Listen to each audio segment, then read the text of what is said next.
decked it out, showed us all, had all he needed. Could park it anywhere, free as a bird.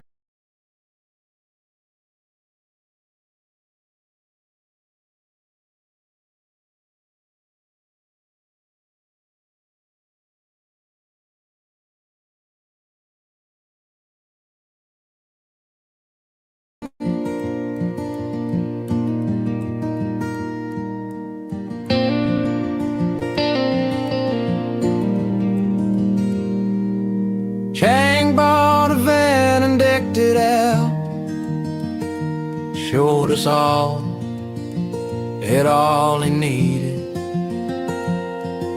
Could park it anywhere, free as a bird. But when he flew, he found out fast that the great outdoors is a barbed wire fence.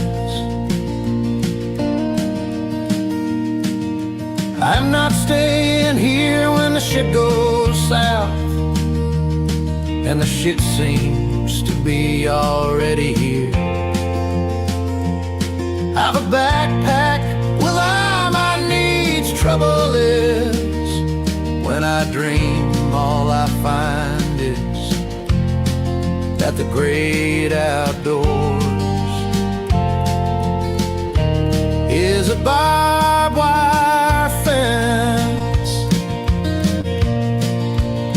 I'm sure my grandfather left freedom here, unless my eyes were open when I was born. But this world has left me blind. Is that right, Mother? Am I blind?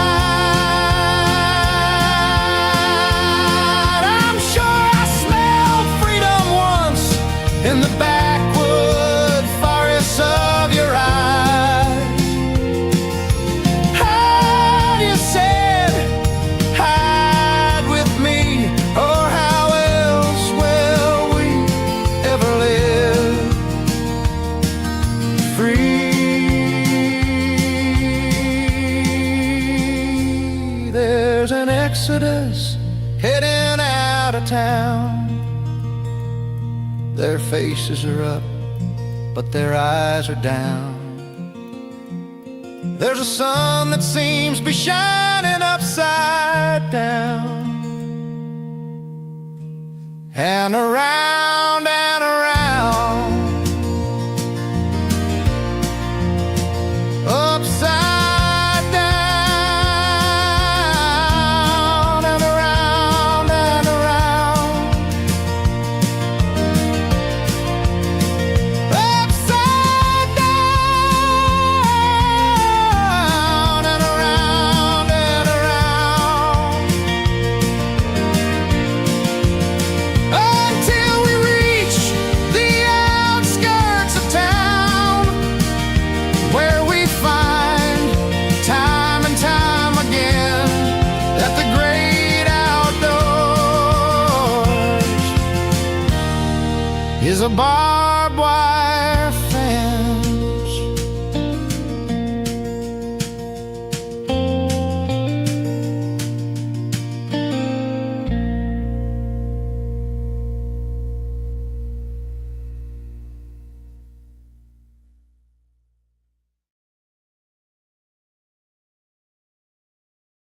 Are you saying that you went around Australia on a motorbike? That's what I'm saying. Can we see you on the motorbike? You went around Australia? But, Right? if we had, well, we'd get a bit of juice, we'd get her going, because she still goes. Okay, I'm going to walk up. So it's a postie bike. You went around Australia in 4 months on a postie bike. I guess there's nothing else to say. Get off and run. Okay, will it go? So in 2005, this went around the Australia in 4 months. Will it still go? Oh, well, turn her on. Oh, no, she's on. Wow!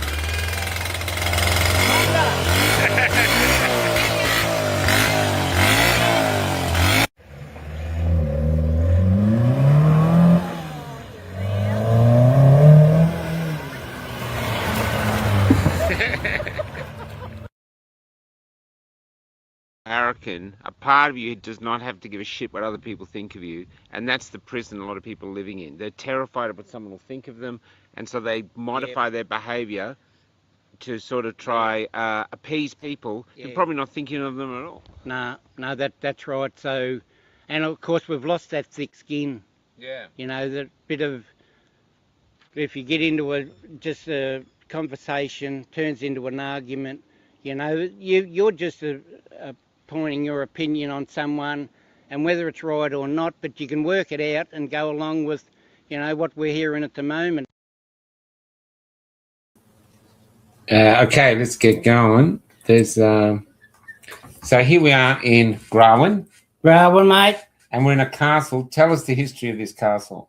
We're at the Grawin Castle at Grawin. That's the name I called it because it was the stone house, and it was built by a bloke called Alexander in 1966. And the initial story goes when he came out here and started opal mining and got a mine and a claim and started digging, he rang his wife and said, I've got a claim and I'm opal mining out here. And she said, well, I'm not coming out there until I got somewhere to live. So from 1966, he started building this, and 25 years later, this is what we've got, the Grawin Castle. And even more so, such a pleasure today to have Michael and Kelly here, and our favourite camel toe that's travelled Australia with the camels. And we've just gone and done the postie bike bit that I rode around Australia with that. And, you know, she's a pearler in her own right and a legend. And to be able to do something... Yeah, I do. Because even back then, just on the bike, they say, oh, how can you do that? Or what's all right for you? But that postie motorbike, and of course, I've got two larrikin sons. He does. Mark and Shane, that I initially was going to go for a trip around on just a van. And I said, pigs arse, yeah. I went down to the auction and brought that postie motorbike, and they said, you get on that and get going. Anyway, Mark and I rebuilt it, got it going, practiced on another old postie. Did you put a bigger tank on it? Put another tank on it, two extra tanks, put a cam in it, so she's got a lumpy cam in it, so it'd handle all the weight. I did overstack it with the swag tent. You had a swag on that thing. And a tent and everything else. And initially, I had a suitcase.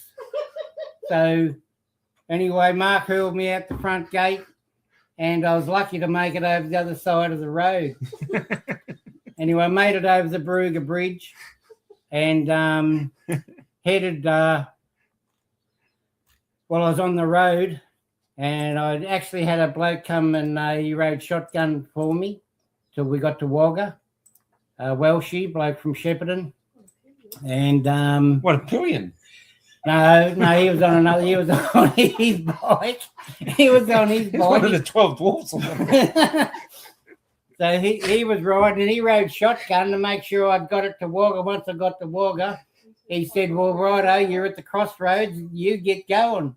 So I came to Lightning Ridge because initially when Mark hurled me out the gate, Shane said, well, I'll head north and run him off at the pass. So I'll meet him at Lightning Ridge and see how he's still going. I said, well, if I make it to Lightning Ridge, I'll keep going. So I met Shane and Sammy here, and he said, geez, you got to bloody change all that shit you've got on there, hurl that suitcase off, get rid of all those clothes. And so we reorganised the whole show, and he pushed me off out the track, and I headed north. So you went up to Darwin? Yeah. Can I ask, because I rode across from Perth to Melbourne on a 250. Yeah. But that's a 125, right? That's a 110. Oh. That's the old 110. That's the best built motorbike Australia or Honda has ever built. Got the biggest crankshaft in it, and the most reliable, as we know. Yeah, I used to be a postie for a while. Yeah, Pearl. Can I ask, what are some of the things you saw out there? Because it's a small bike. What you're sitting on, about 60, 70? 73. Top speed of 82 and going down a big hill, 91. And hanging on for grim death. And she had the rattles up. How'd you get up the hills though? Very slow. But and there's no clutches there. It's full no, clutch. she's all It's all rev and clutch. Yeah. But anyway, she did it and made it and got out on those. You must have seen something, though, did you? I've seen everything. Yeah, that's right. And how about insects hitting you? Did you have an open face mask? Yeah. No, I had a full face in case I fell off. But did you fall off? Well, I'm going to get to that first story, and there's in 4 months you can imagine there's a few. So when you get out past Winton, way out in the flat country, and I see this friggin' road train coming, and I thought, whoa. So he had the death rattles up. He was all over the road.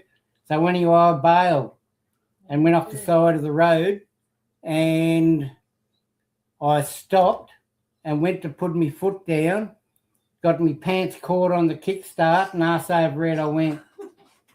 Well, that truckie bipped the horn for about 10 minutes and, nearly went off the road laughing, and I'm laying flat on my back on the side of the road. And, of course, it's very hard to pick up when you had the swag and tent and all the shit on there and the kitchen and the water. So I was off and running again, but G'day, David. It was a trip of a lifetime, and of course I slept in a and that was the thing, when you retire, what are you going to do? Climb Mount Everest. So how old were you when you did this? So I'm 70, and what did I say, 2005? So minus 20. So you're in your 50s. 50. Yeah, 50. So, actually, you're right. Because I actually retired when I was 50. Yeah, it was And you're a baker, right? Old dough puncher from way back. Yeah. Did you have a master's in it? Were you a master baker? Yeah. I was. I was the best dough puncher this side of Willamacanka. The party's gone south. So... But anyway, once I got on the road and I had my 2-minute noodles and my cuppa, my little billy and my little boiler, there I was, out in the middle of nowhere. But people say, how can you do that, like you were saying before? Oh, yeah, I did it on 250. Everyone's stopping thinking, you're mad? You okay? Yeah. So how do you do that? And, slowly. That's right. Yeah. But when it's time to go and do something, like I'd just done 40 years, raised the boys and my daughter, Rachel, Shane and Mark, and done the family thing, which I love to pieces. Work 7. Well, the boys adore you. The boy, I met the sons a few times. The boys adore him. Well, we're a very close-knit show, shindig. They're all crazy, but they adore him. Well, if there's something to be had or a shindig to be had in which we like music, we'll give you a little bit of a dose of the JBL. Well, they flew you down to see Oliver Anthony. They did. Now, how good's that? So I'm up there sweating me gangoolies off in the middle of bloody Dundee, and it was hot. And I'm waiting for this wet season to come, and that never comes. So anyway, luckily they rang me and said, "Hey, we're sending you an airplane ticket. Get on it." So I went home, and there. I didn't know at the time. I said to, I don't know who I said. I might have said to Sammy, I hope this bloody worth flying home for. Anyway, they took me to Bendigo to Oliver Anthony meat stock concert in Bendigo, and the next night we went to Melbourne to the concert in Melbourne. So you saw it twice? Yeah. Wow. 2 days in a row. Wow. Yeah. And he was good? He was fantastic, and he still is. And he's, as we know, he sings about all the things that we're talking about, and singing songs about the corruption and the lies and everything that's going on with the families. And so he's well renowned for Richmond, north of Richmond, which I've done a few songs and sang a few songs, but yeah. So anyway, after that and getting up there, but people say, "How can you go and do that? How can you do it? I can't afford it." Or it cost me $600 in fuel to go around there at that stage. $600 in fuel on the postie bike. Yeah. So, you don't have to go in a brand new Land Cruiser and a brand new caravan, which the road's full of them. Well, the interesting thing is, because I've done on the motorbike as well, and even a small one, you go slow, but you feel the land because you're a part of it. You can't hide from it. So it's hot, you're hot. Insects, you get them hitting your face. But, but you also feel the curvature of the land and stuff. It's cool. That's the beauty of it. And once you get out there, a couple of days to get settled into it, and then, get the relief. Plus, you have to be focused because you're on a bike. Yeah, if you fall off, you're going to hurt. So you've got to stay. Well, I remember I was this side of Mount Isa. And then you can do the comments from here. And so this side of Mount Isa, and I pulled into a roadside stop for the night. And you wouldn't believe it, but the weights and measures pulled up. And I think, you got to be kidding, don't you? Are you kidding? So these two official traffic weight blokes walked over, and I thought, they're going to have a crack at me about all this weight on this frigging bike. But anyway, they loved it, and couldn't get over it and couldn't believe what I was doing.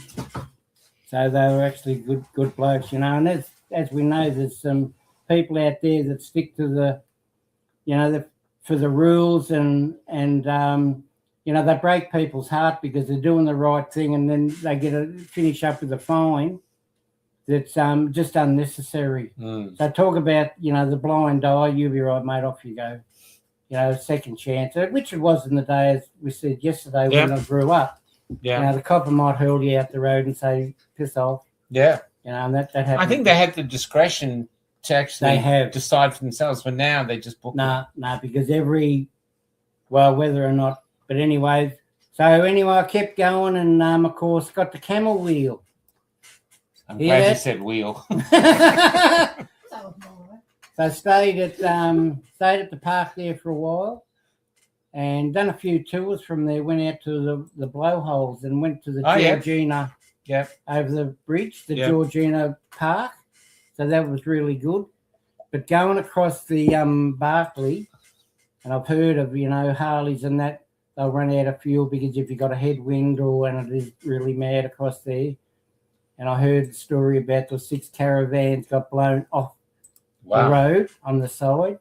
So you can get very strong winds. But so anyway, off I went. And anyway, I got across there and got through and finished up in Darwin, going all through those roadside stops. But there's another good part of that story that on the way back down, after going, I rode out to Alice, and I rode out to Ayers Rock. You did? Yeah. That was a journey itself. I didn't realise it was that far. Yeah, it's really far. It's not close. And done all that. But I got out past Marla, the Marla Bore, out past Minderby, the other opal mine up there. Yeah. And I pulled into a roadside stop for a piss. And I pulled up, and I look around, and here's these 2 dogs running for me. I thought, they're going to have a bite of me.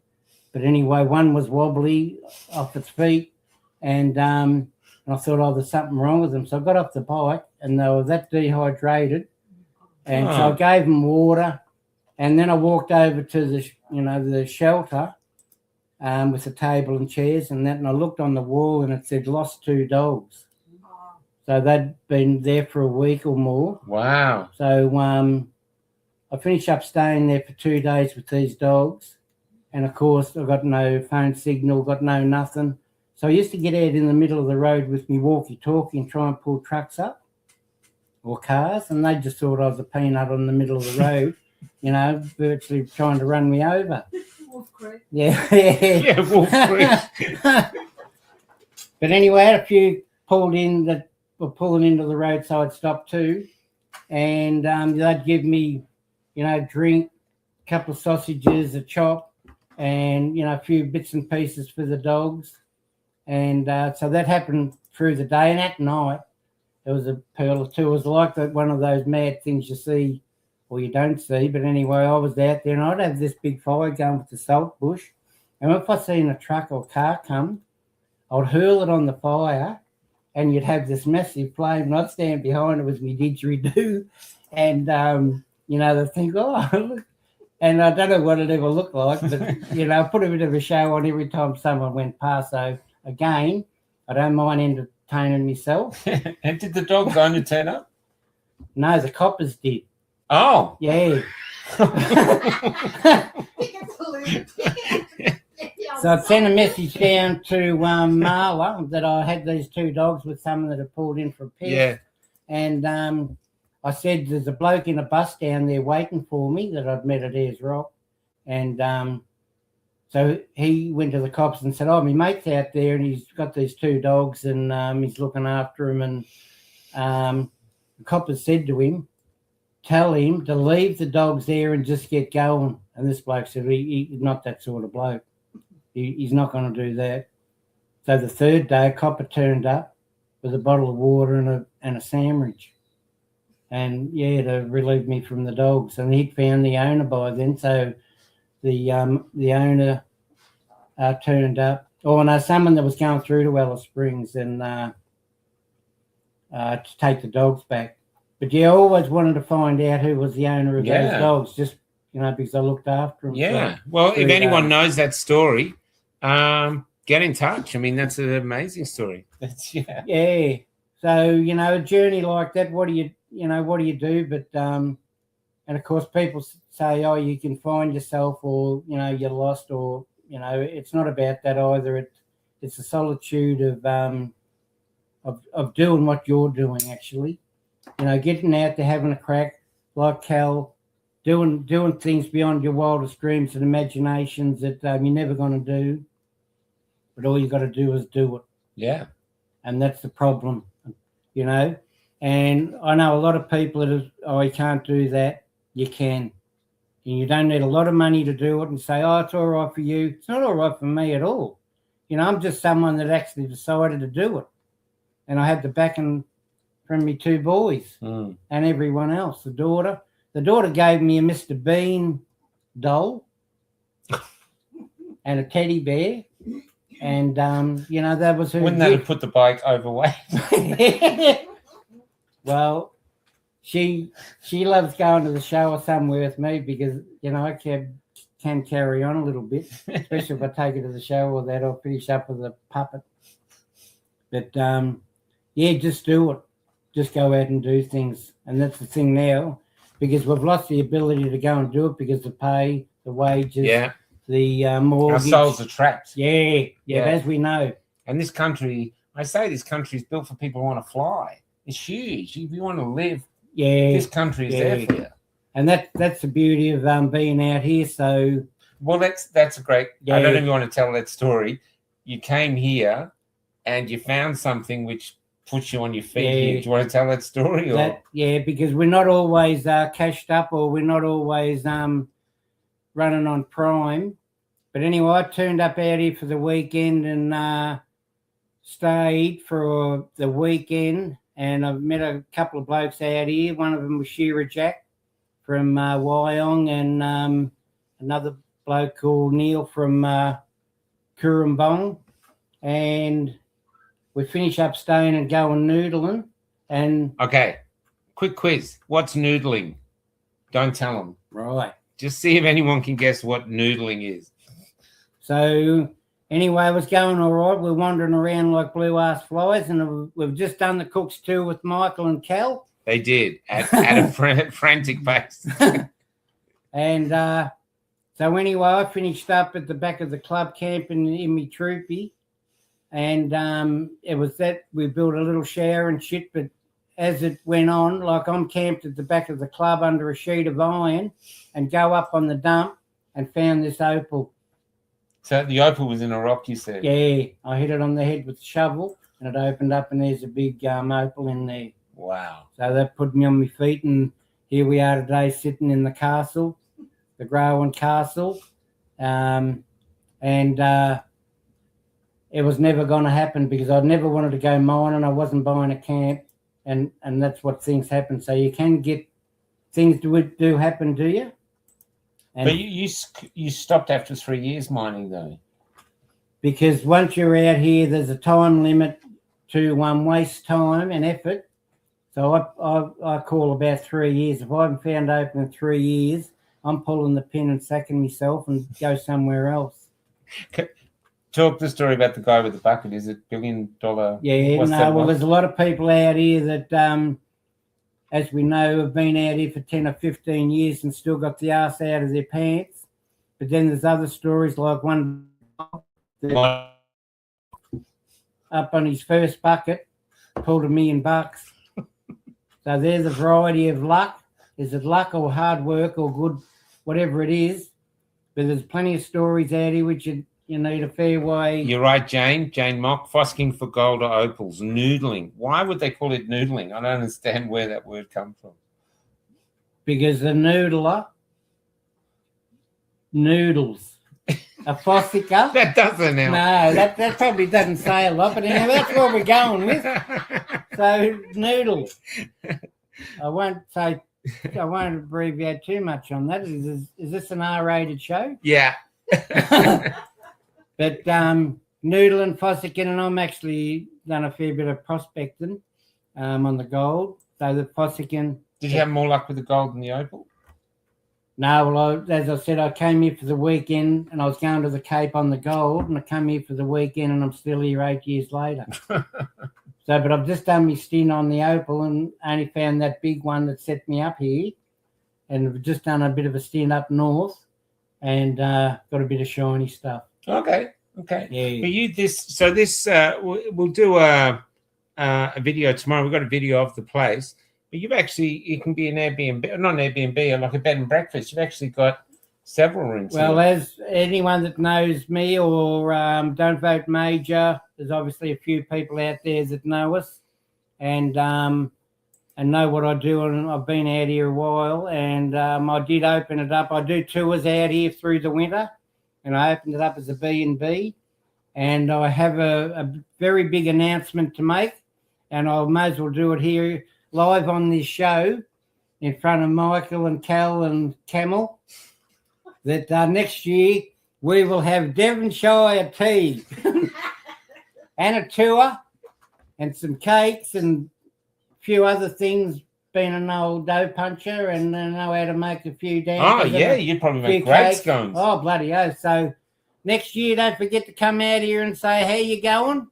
And come for the tour, the cook's tour, and enjoy the Grawin hospitality. And Well, there's plenty of it. You said, like, now it's very quiet here, but in the wintertime, it's jam-packed with tourists. I look out that front window and they're lined up, jammed up, and hello, I hear them yelling at the door, come in, come and do the tour, come and do the castle tour.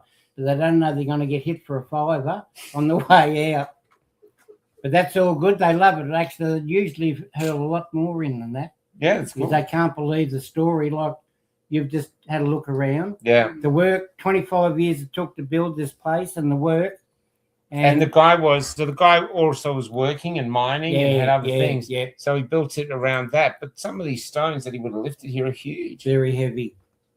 So it is, I still wander around in amazement of the work. Yeah. You know, I've done a bit of work in my time, but. And no permits, no council approval. He just built They're it. a bit shy out here for some reason, because this is actually a mining camp. So what happened?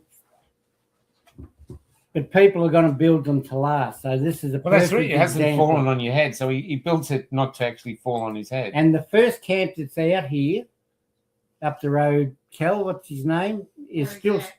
yeah, Harry Stack. And it's still standing. Wow. I'll have a look at that in the morning. Yeah. Now, the other thing, too, there's some of the stories here. I know we can't tell that story you told. No, it's not. That story. So there's maybe. Is that about the bad shooter? Don't say anything,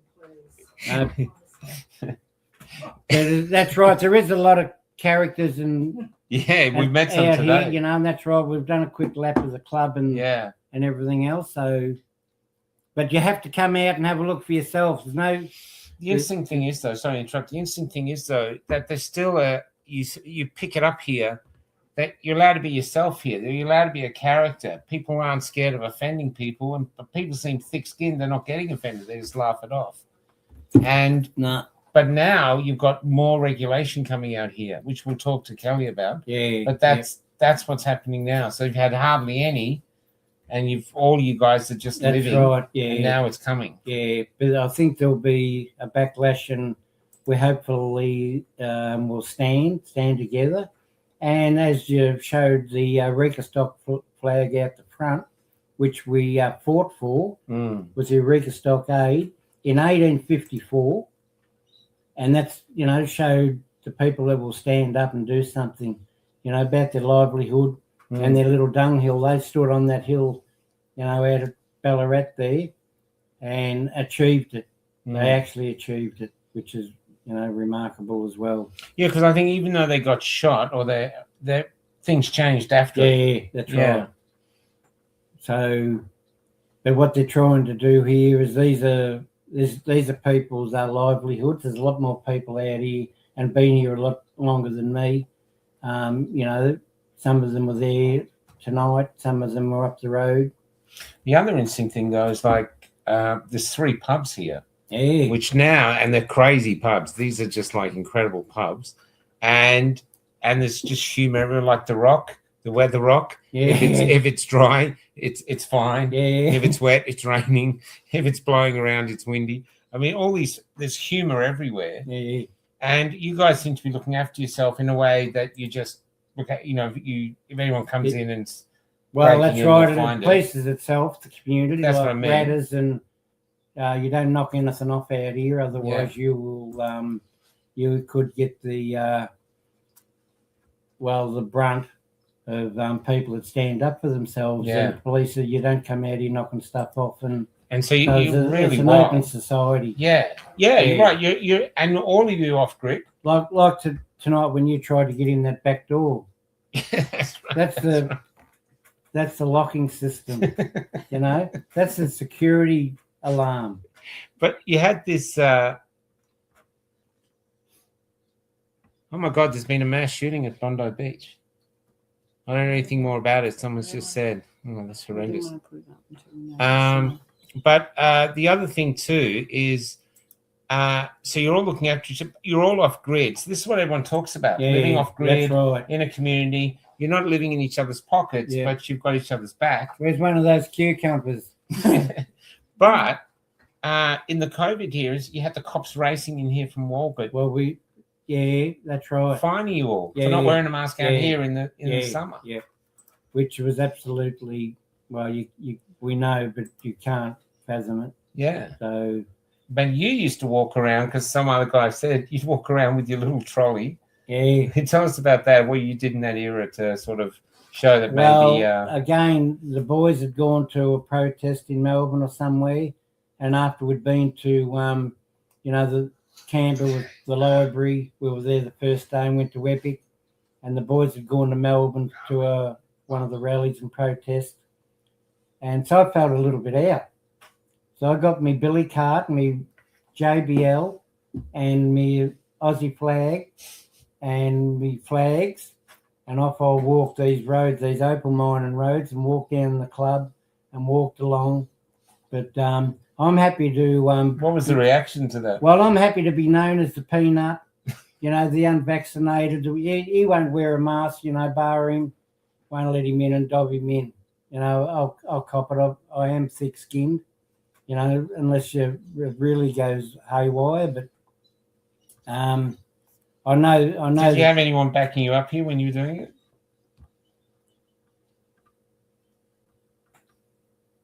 Well, there wasn't many at the time that had come out. So of course that's to be a forefront and a forerunner. Yeah, that was you. Yeah, as Steve said over the road, he heard what I was doing, and so I knew I did it. But once I knew the boys had gone to a protest, I said I'm not getting out of this. I'm getting in it. So, but it showed the people that did conform that you can go and not conform. because I'm the peanut that didn't conform, and now I'm still a little bit dicky, or they think I am, but I've gained respect. Now, the other thing is you yourself, and this is the freedom that the country should have, is that everyone should have the freedom to be themselves. So if they want to be a compliant mouse and just hide in the herd, feel free to do it. But if you want to be yourself, and we've got another character coming in after this, if you want to be yourself, then here you are. And we should allow you to be that. But it seems to be that's not the way. They'd say if you say something, you're racist or a misogynist or sexist, So, or all these things to try and make you silent. So over the period of time of like the last 12 months going to Dundee and coming back out here and doing other things and standing in your own dignity, standing in your own, just standing In your own truth. Yeah, In your own that's authenticity. right. Because it's not our own truth. I mean, there's only one truth. That's right. That's why Truth isn't as Charlie Kirk used to say that. Truth isn't something, I'll have a bit of that, a bit of that. No, there's one truth. No, and that's why the 832, that tell the truth and the truth will set you free. But again, it is a core group. Like I've been around a fair bit now, and I go to all the stand in the parks and everything else, and it's the same ones. Yeah. I do a bit here, but there's no good doing it when other people have done it, and you're not getting anyone else come. Yeah. But what you're doing is, remarkable in the point and stage where you're still doing it. So you're a good example, and people need examples. Whether the characters or what they're doing, or they drive around in a bus, to show the living and the life. So, everyone, comments on you and says Michael's still out there with Cal, and, we see it come up all the time. Mate, that's guts. I don't know about that. No, crazy. I don't give a fuck what it is, because when it comes to the raw blood, when it comes out, someone's got to say something, someone's got to do something, and you're the example. Well, the interesting thing now, and thanks for that, the interesting thing now is we had a group here before. I don't know if they'll come back. So the call is out to anyone. We're going live now from Grawin, and we're at the castle. So if you want to come and have your say, if you're in the town and you feel like you're brave enough, come and have your say. You don't have to be, you can be vaccinated, unvaccinated. It's just because what we're talking about now is the future of our country. Digital ID, everything. They want more and more control. And they want control of this place, which is full of scrub bulls, human scrub bulls that they want gone. Because you guys offer hope to the rest of the community. I mean, you're 70, so there might be other 70s out there just sitting at home waiting to go to the nursing home or euthanasia clinic, or instead you get on a boasty bike, you ride to Darwin. And we've got another woman in Tenterfield. Living, that's right. Yeah, why there is living? Still living as, I don't know whoever said it, but it's a well-known, get living or get dying. Yeah, get busy living or get busy dying. But the thing is, though, when you're out on the road doing adventures, you come to life because you've got to use all your senses and everything to... People get stalemated. Yeah. Like, I'm probably more fitter now. I'm at a point You're now. super fit, man. That go out in the bush, go prospect and camp in the bush, do what I do, change my diet, do a few things that I've learned, through... all the podcasts and learning, Cal and all different people that are eating differently and living differently. Yeah. And get out there and keep exercising and that changes your mindset. Yeah. If you're fitter, you will do more. Yeah. Yeah, because your mind is capable and your body will allow it. I love it. Yeah, I love it. oh bloody oath. Yeah. And you love the country? So always been a country boy. Novelty for me to go to the city or the ocean, so I like going there. Can I ask how much schooling did you do? Not much. Fuck all. And that was another thing where I'm peering out the window. I'm not educated. Oh, you're not educated in the system, no. But you're well educated in life. Yeah, well, so once you get something in your head, you do. That's why when the boys and when the daughter was born, I was a smoker and a drinker. My daughter was born, haven't had a fucking smoke or drink since. Wow. Because you realise you have to be 39 healthy for years it. ago. Wow. Yeah. So that's what my kids and family, mean to me. Yeah. I'll change or go there like I'll go to Darwin tomorrow if I have to. Yeah, so your sons have a property in Darwin that's like also Airbnb or, Yeah. or B&B. Yep. Yeah. The And a function centre and stuff. Yeah, base What's camp. it called? The base camp, or it's called the Getaway at Dundee. Yeah. And the daughter's got a little park there as well. So yeah, she's all happening up there. They left me in charge last year, and I done my bit and enjoyed it. And, You didn't get eaten by a crocodile or anything? well, no, but there was a few there. Yeah. So I it know. can happen. Yeah. Yeah. But, again, living and doing something different. Get out of your own skin. Go and try something that people are stuck. As you say, people are stuck. But all they have to do is open the door and have a crack at doing something. For a day, a weekend, a week, and learn how to do something else. Yeah. Yeah, I totally agree. Yeah. This is what we're saying now. I mean, it's probably our mob watching, is that to protest now, instead of trying to offer fear to the other side, because they're already getting fear from the government, why don't we give them the fact that we're living, we're alive, we found each other. I wouldn't have met you if it wasn't for COVID. Yeah, And we've had a great time together. Yeah, for sure. I remember when we were at the library and you walked past and said, the coppers are coming, we've got to get out. I said, do you want a cup of tea or coffee? And you said, you're not going. I said, I'll hang around for a while. And that was it, hang around till you really get hunted. And we finished up going to Epic, which was good anyway. Yeah, well, it was an interesting time, wasn't it? They were coming in, they were confiscating cars. Yeah, and that was mad. And my thing, because I was thinking, well, I didn't come here to fight for this library ground. I came here for the big march. Yeah, The people are coming. Yeah, that's what. And so we left with a group behind us. It was a big group. But we didn't know where to go. And then until someone from the Victorian group called us and said, come to Epic. Yeah. And then that became magic. But it was that first stand at the library that kept the others coming. Yeah. So luckily they never. So you were there when the focused. cops came in? Yeah, because they came in like, Yeah. they were like 5 deep. They were like an army of Roman soldiers. Like Adam Tirana and a few that got flogged by the coppers. And, Yeah. a few that started a bit of a heckle and all the coppers hiding in the bushes. And remember the Aborigines, the Aboriginal leaders that got there. I remember some women came in, they said they talked to the leaders. that's right. And the Aboriginal leaders said it's their property, the police can't come Cindy, in. And then the next day in they came. That's right. So they didn't bother with that I at all. actually know her. So she was telling the truth at the time and believed what she thought she was doing. Yeah. But they just whitewashed her. Yeah. And that's when they came in, and she was adamant, and she was too, because she was actually from Shepparton. So what do you see now as the country going forward? Because there's something you said just before. I said, you've got a spark. I mean, so many people say, where's the spark gun in the country? You're full of spark. But you were saying the other ones are all walking around with dead batteries. And to get charged up again when you're full of debt, full of maybe hate, full of anger, full of the wrong things, and as yourself, you can turn that around and put a bit of love back in there and a bit of respect.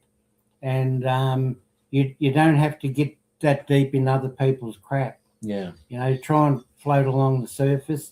And then when your turn comes, do something that'll benefit you and your living, what you can go and do. Whether you just go camping or you hear that something's happening out the road or a little market or something, start off there. So participate, basically. Yeah. And try not in the real crap.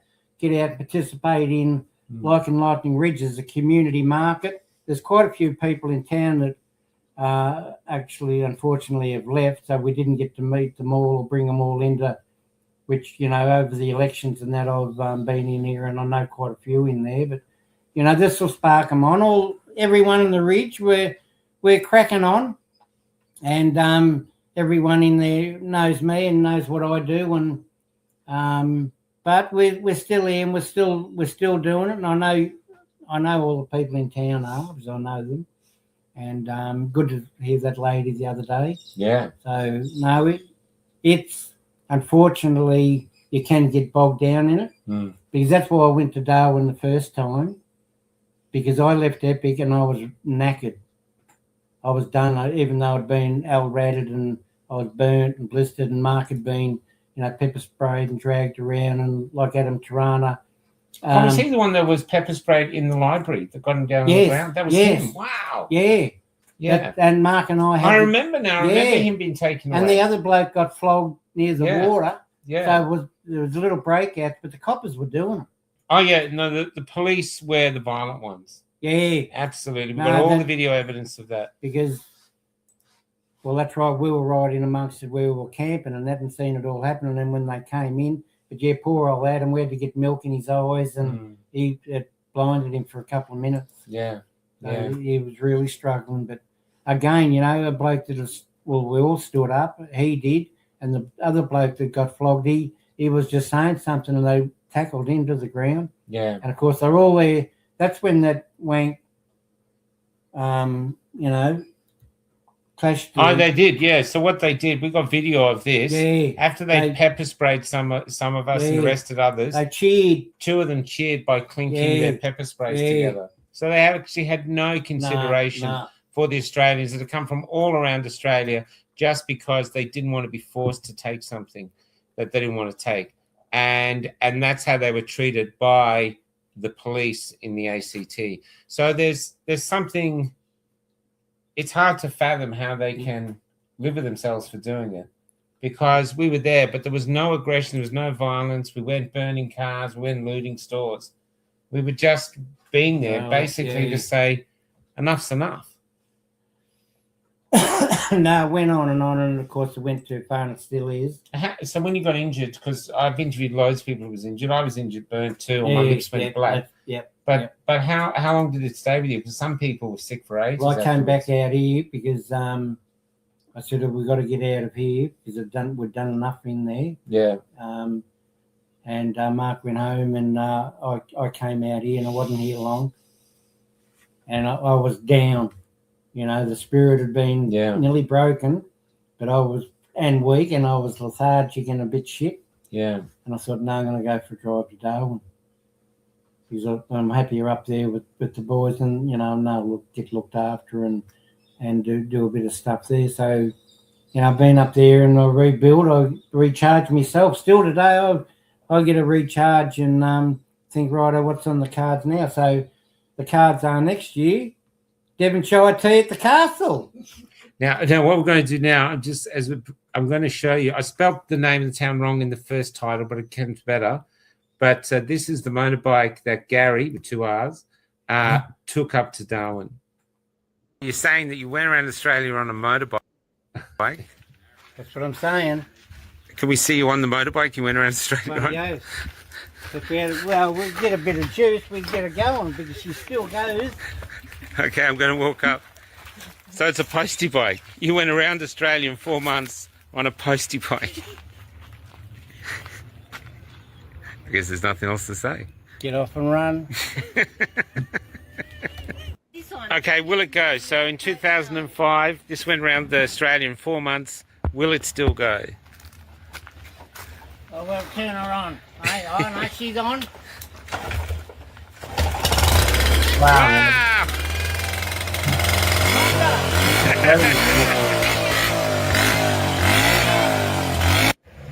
Now watch this. Remember, he's 7 years old.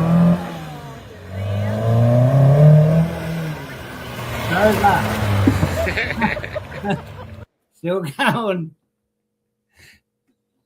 Cheers, man. I'm going to bring Kelly on to hear her story. Thanks. Fucking love it. Great to meet you. Yeah, Brilliant. yeah, Thank you. Pearl. Hopefully, Australia, anyone 65 and up, use this as motivation. Just start living, because living now is a way of protesting. They're trying to make us feel worthless. They're trying to make us feel like we're useless eaters. They're trying to control us with cameras everywhere, destroy our spirits.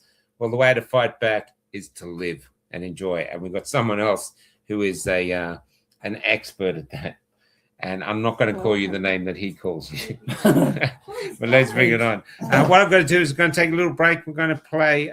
This is this lady. We started with this one. I'm going to play the game. Just going to have a quick break. And this is Exodus. And this is Kelly really likes this. This is the other Kelly, two Kellys. I'm going to be bookended by Kelly. So back in a sec.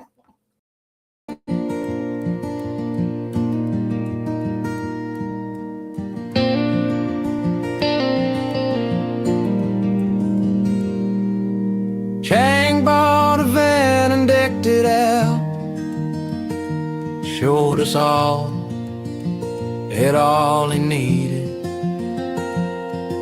Could park it anywhere, free as a bird. But when he flew, he found out fast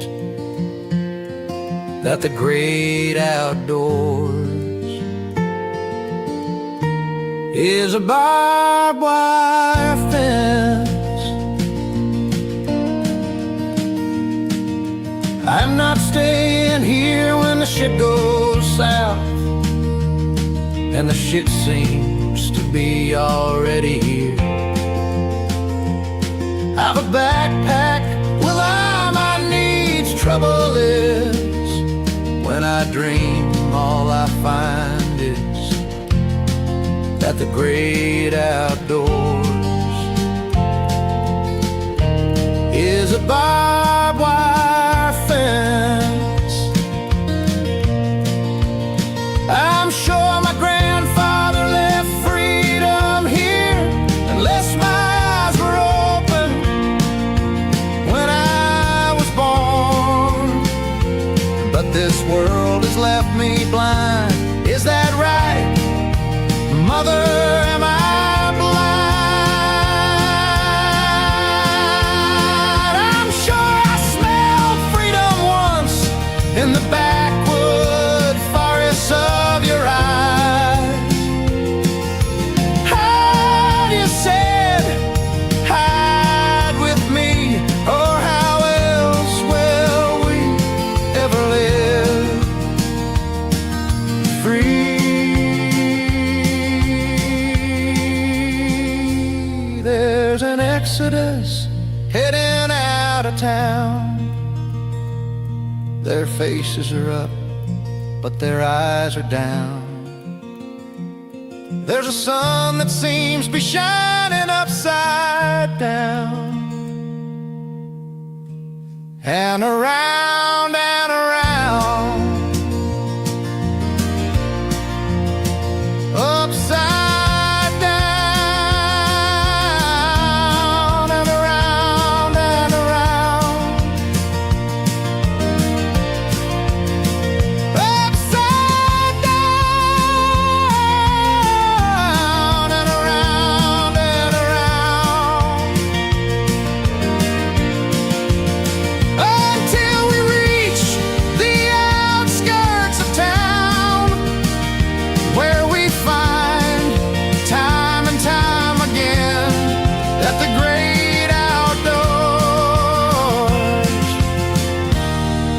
is a barbed wire fence.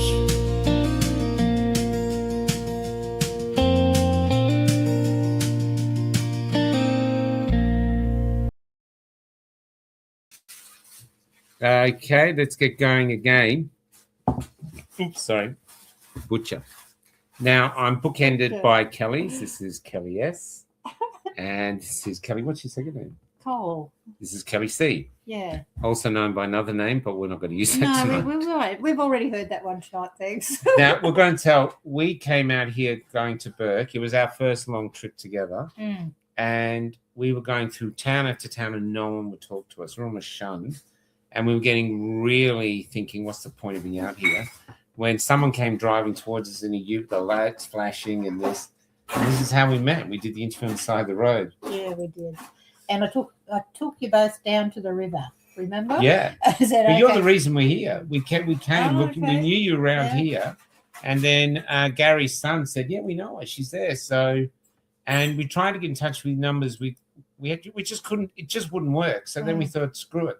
Let's go to Lightning Ridge. And here you are. And we appeared again, yeah, just out of the bush. We came out of the scrub like Mickey Balls. Now, the reason for it is, for those who haven't seen the first interview, one of the most amazing things you've done, without any movie or book written about you, is that you took camel trains by yourself across this country. Yeah, a camel string, a camel train, whatever you like to say, and travelled from the most westerly point, which was Steep Point, across to the most easterly point, which was Byron Bay or Tallows Beach. I didn't actually bother going up to the lighthouse because that's so symbolic that I thought, no, I'd rather go to Tallows Beach, which is on the beach. And yeah, it was a pretty monumental trip. Why were you doing it though? What was the drive? You just wanted to do it? What was the drive? It just basically happened. I mean, ending up with camels was just, it just happened. I didn't plan it. It just happened. It just happened. You just same happened. as- Can anyone put their hand up to how it just happened that they ended up with a load of camels? I think I fell in love with them. That was it.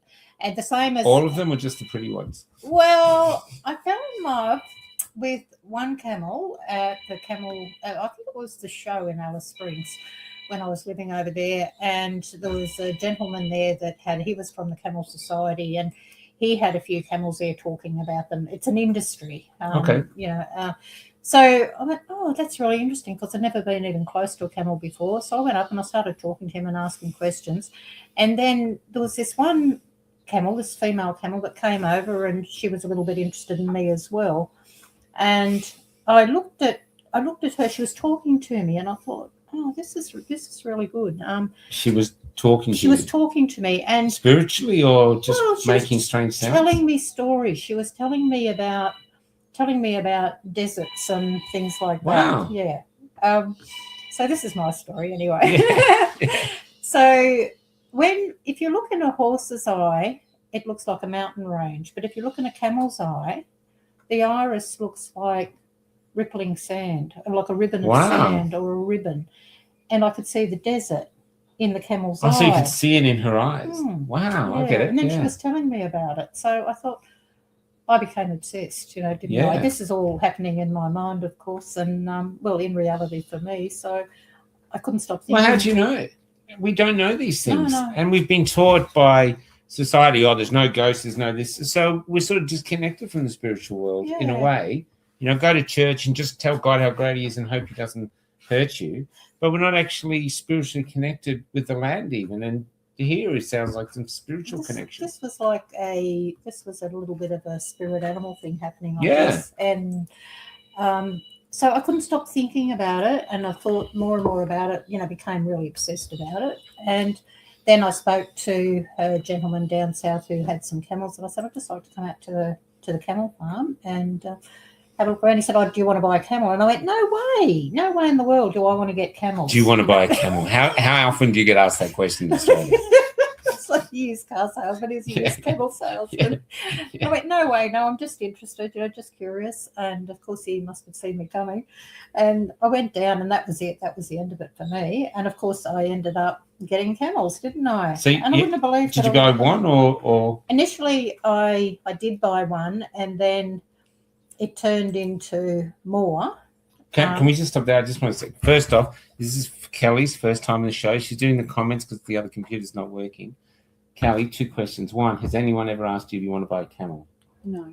Okay. Now, 2, what are your thoughts on the camel talking to it? Do you think that sounds nonsense, or do you get it? I think that's legit. I think that's fair dinkum. I totally believe whatever Kel says. I know how intuitive she is. No, but a spiritual Seriously, connection with an absolutely. animal. Have you heard? Because people do. I meet people who say the spirit from one dog goes to the next dog. Have you ever heard anything like that? Yeah, I have, and I totally believe what Kel's saying. I think it's a beautiful story. Yeah. Oh, thanks, Kel. But what I want to get, you go there just to look. Yeah. Did you have a house then? Were you living in a house or rental? No, I was renting. I was working over in Alice Springs, and So you're in Alice Springs and you're renting. Yeah. And you buy a camel. Well, you can't just put the camel in the backyard or tie him to the clothes hoist. No, I So didn't. what do you do with the camel you just bought? I started making some plans. So, of course, I was paying off the camel because it was a very expensive camel, So really. you got the camel on loan. On lay-by. I I bought the camel on lay-by. And then I realised that one camel wouldn't be enough for what I wanted to do.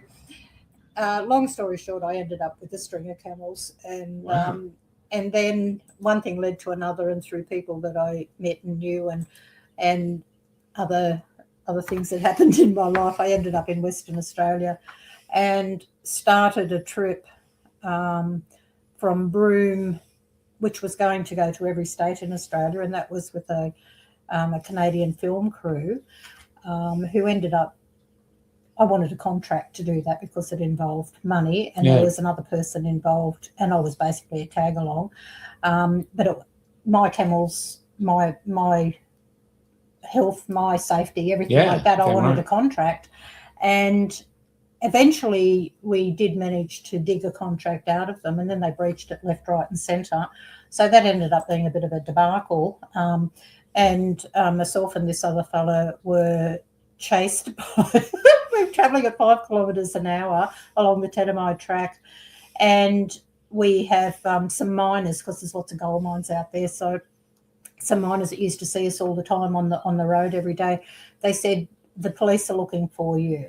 And we went, yeah, so like we're travelling at 5 kilometres an hour, we're not hard to find. And they said no, like it ended up being the Northern Territory Police, the Western Australia Police and the Commonwealth Police were looking for us, because we ended up with, by accident, we ended up with this Canadian fella's passport in our goods, because he was travelling with us and he breached the contract. Sorry, they breached the contract, and we said, okay, end of story. We're not doing this. So we left with the camels, but he had some of his gear that he left with us, being he was totally disorganised, and the passport ended up with us. So we are accused of stealing this guy's passport. So we have to go back to one of the communities, to the Billaluna community, and the police met us there, and it was a big story, but it ended up being a storm in a teacup, really. But that was, then we ended up right over in we went back to Broome, then we went to Halls Creek, down to Carnarvon, and decided to do this trip across Australia. So straight across, yeah. So that's what happened. Can I do something, because you said there's an interview we did with Kelly yesterday that we'll put up probably tomorrow in the next few days.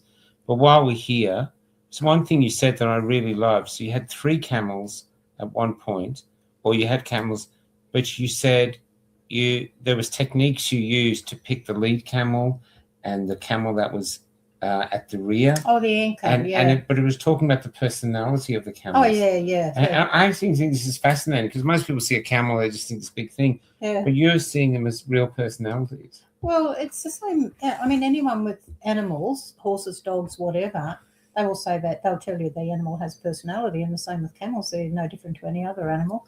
So the lead camel needs to be brave and fearless, and an animal you trust, basically. If you're riding it especially, you want your lead camel to be a very trustworthy camel. And if you can get a really good anchor camel, that camel is the stabilising of the string. So you've got camels in between who may not be as brave. They're good workers, or good at carrying loads, but they may not want to be out the front or out the back. They're maybe a little bit spooky or whatever, or they just want to trudge along. They don't really want to be responsible. They don't want to be up front or behind like a star. Sounds like a lot of Australians. Your lead camel's a bit of a star, and your anchor camel is holding it all together. When you say brave and fearless, though, what do they have to be brave and fearless? What's out there that's dangerous to them? Other camels? Oh, it could be anything. It could be going down and crossing a river. Okay. It could be going onto a bridge. A lot of camels don't like walking on bridges. You want a lead camel that will lead them confidently onto the bridge, so the rest of them aren't all going, ooh, ooh, ooh. And the anchor camel's like a handbrake as well. If the others all take off, he's got to be able to, or she has got to be able to pull them and say, no, okay, this is nothing to be worried about. We're just going to tread along nice and steady here. There's no dramas. So I'm just going to stop for a sec, because there's something about you that you said the other day that made me fall in love with you. When you said from your youth, you've always been looking at horizons. Yeah.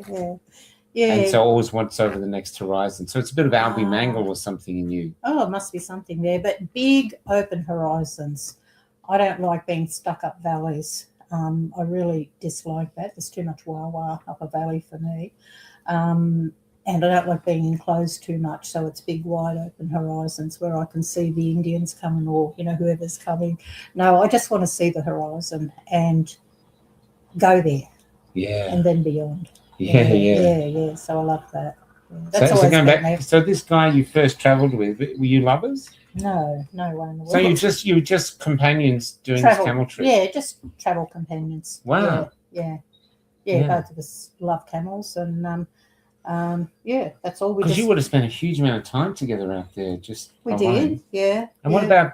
Were swags or tents? How would you camp? Yeah, just swags. Yeah.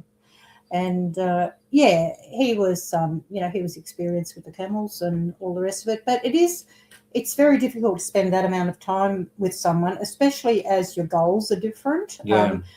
Superficially, our goals were the same, but psychologically, our goals were very different. And how do you mean? Was he after fame or something? Oh, I think he was a young fellow who was after fame and fortune, and I was just out on a on a going from A to B. How old were you at that time? 40. You were 40. Wow. I was 40 when I first started mucking around with the camels. So I was at a different phase of my life. So what did you done before then? That's 40 years. Were you born in suburbia or? No, I grew up on the north coast of New South Wales. So I grew up on a farm and was always around animals all my life. I spent years doing alternative medicine. I spent a lot of time in India in years prior to that, and had my own couple of clinics back in Australia. Yeah. But spent a lot of time in India. Spent a lot of time travelling. I did that horizon stuff. Yeah, did the backpack thing. All through Asia and Middle East and stuff like that. Wow. It was in the 70s and. In the 70s. So you would have been in the Middle East, like in Afghanistan, where the women went all done up in burqas. Yeah, didn't get to Afghanistan. They shut the borders. They shut the borders on Afghanistan as I was travelling. Okay. And that really upset me. Was that because of the Russian war? Yeah, it really upset me because Afghanistan was one country I ideally wanted to go to. And then there were problems in Iran. That's when the Shah was deposed. So there were problems there. And I was in India and I wanted to go, but I had to skip over those countries and go to Egypt. And I ended up being illegally in Pakistan, of all places, because Indian Airlines couldn't fly over Israel, I think, at the time, because they were going to Egypt. I didn't really understand at the time exactly why that was. Well, I knew at the time why that was, but I've forgotten some of it. So I ended up illegally in Pakistan because they decided to have a stopover there, which wasn't on the flight schedule, as it happens.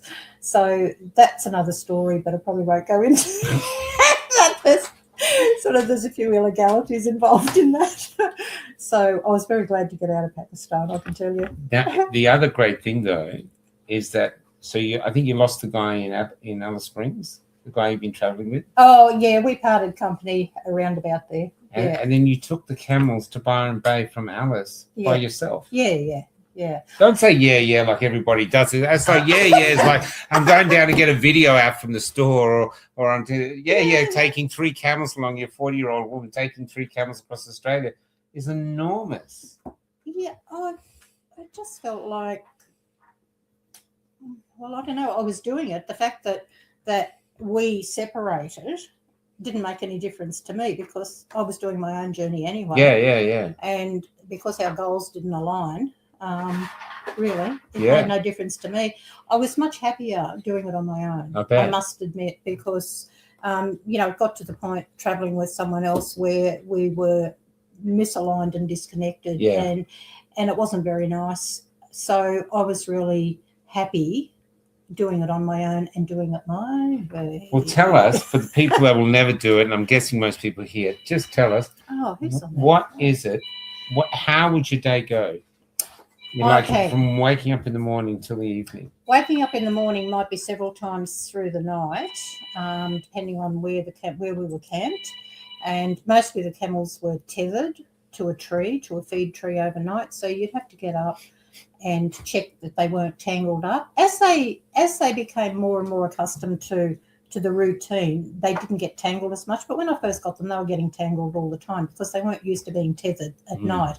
So you might have to get up a couple of times and untangle them or move them to some more feed, because they had to feed mostly at night. They didn't get to feed a lot through the day, which would be their normal routine, because we were travelling. They'd grab mouthfuls of feed, but they couldn't stop and just stand there and eat as they would for 10, 15 minutes on each tree or each bush. So sunrise, be up just before sunrise or around about sunrise, have something to eat, and then bring the camels in, go get them, bring them all in and start saddling up, and then load up, which would be all your water and your swags and your feed packs. So you'd unpack them all at night? Absolutely. They have to have the loads off at night. Yeah, because they're carrying these big, heavy loads all day. And, they might get a bit of rub or whatever. Mostly, I never really had any problems with the saddles or straps rubbing, but you can get blisters. They can get blisters, but they're carrying a big load. And so, of course, the first thing you do when you pull up is sit them down, take their load off, give them a bit of a brush, make sure that, there's nothing, feel to make sure there's no blisters or anything there, and then find them somewhere really nice to start eating. And they'd do that for a while, and then they'd just sit down and rest and sleep, and they'd get up a few times after that and have another feed, and you might move them on to some fresh feed. So in the morning, brush them down, get all the prickles out, because as you know, this country's just full of prickles. So you'd get all the prickles out and saddle up, load them up and get going again. Wow. Yeah. And when I built the wagon... That would have taken quite a significant amount. So you'd be getting... There'd probably a few hours getting them ready to go. Oh, you probably do. Or did you speed it up after? Yeah. After a while, you just get into everything. Went to the same place every day. I mean, you did it. It was routine, really routine. Packed the same way. All the bags and packs and saddles had to be packed the same way all the time. And you just found the best way for that. And you had to weight them carefully, because you couldn't have it heavier on one side than the other. So your water, you had to make sure that if they were carrying water, they'd have water on both sides, that you had to have equal amounts of water on either side. And this water is for you or for them?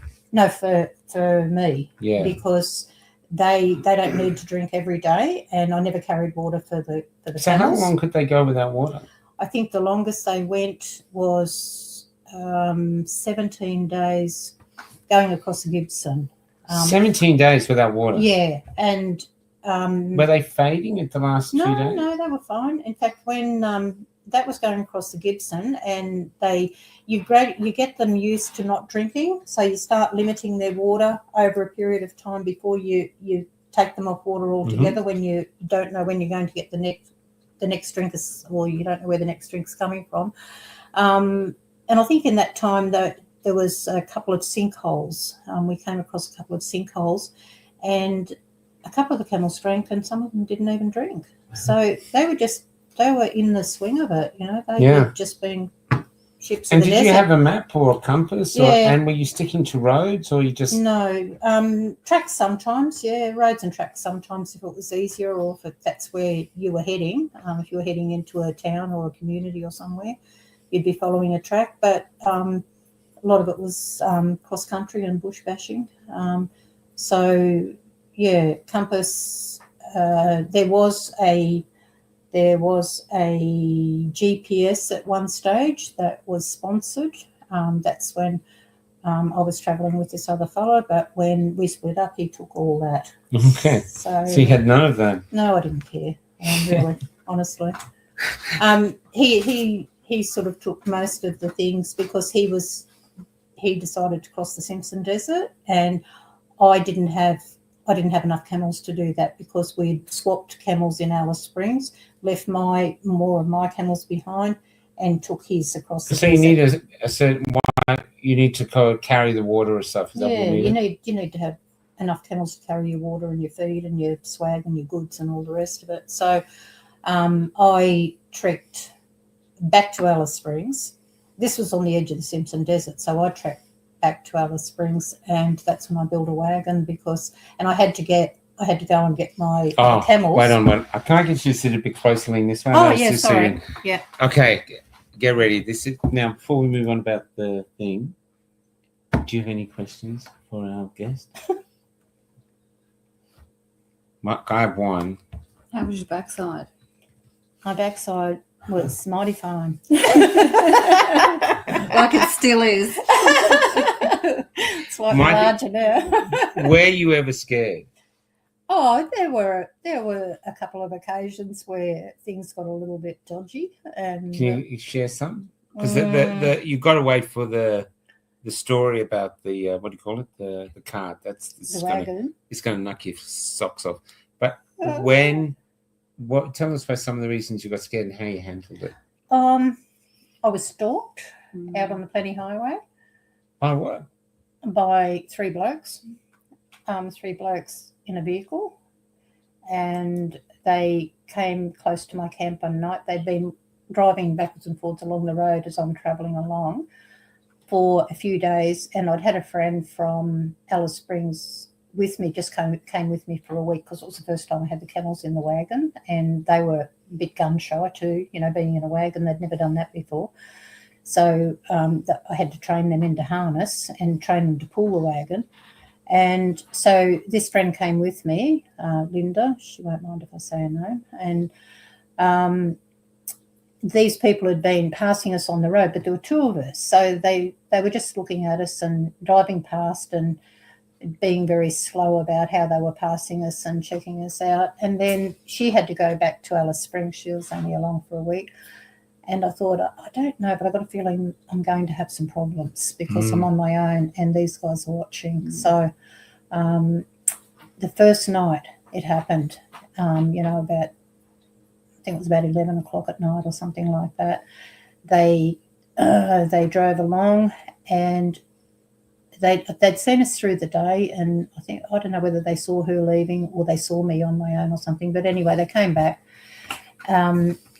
And they parked just over a slight rise, so I couldn't see the lights. I heard the lights. I saw the lights go out, and then I heard 3 car doors slam, and I thought, I think I'm in a bit of bother here. Wow! So at that stage I had a really good blue cattle dog, a very bitey blue cattle dog, and he was protective of me, super protective of me. I also had something else. Good.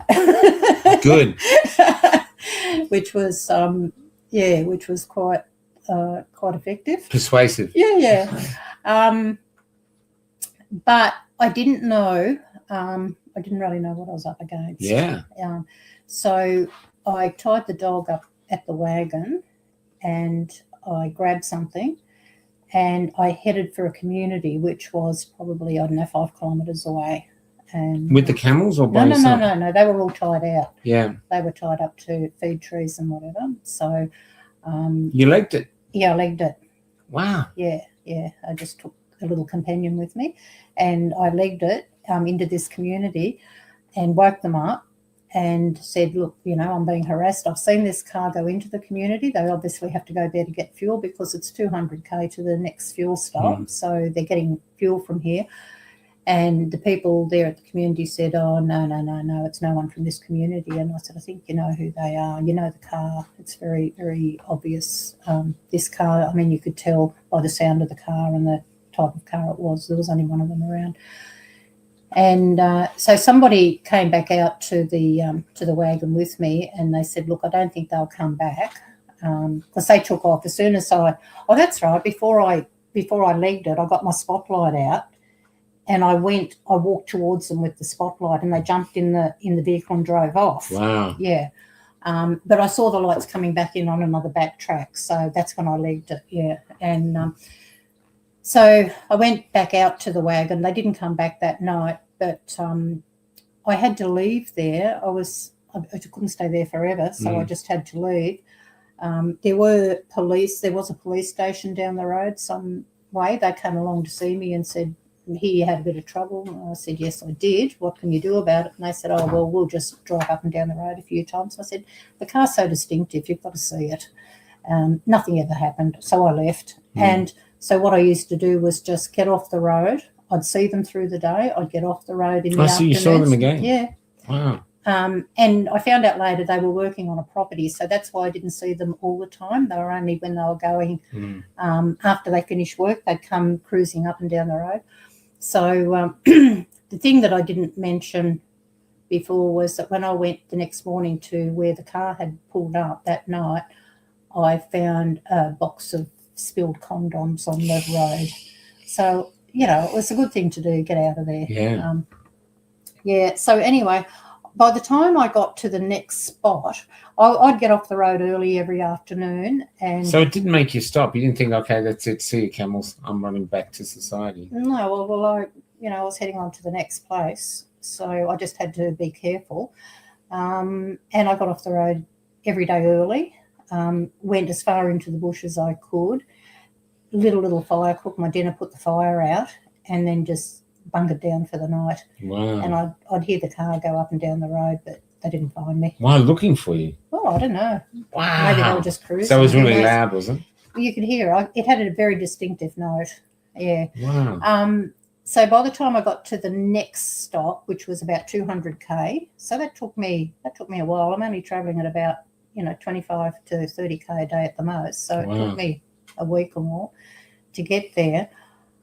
I was getting a bit riled up about the whole thing. I was getting really cranky about it. So I pulled up at this stop on the side of the road, and I'd only been there for half an hour, and they come again, and they pulled in. But I saw them coming, and I thought, okay, this is it. So I got my my little friend out and I was giving it a good clean, and got my dog with me. And when they pulled up, I just jumped straight off the wagon and headed for them, with both companions. And I was cranky. I was really cranky by then. And anyway, one of them who was out of the car jumped up on the bonnet and he said, "Oh, does that dog bite?" And I said, "It sure does, and it's going to get you too if you don't."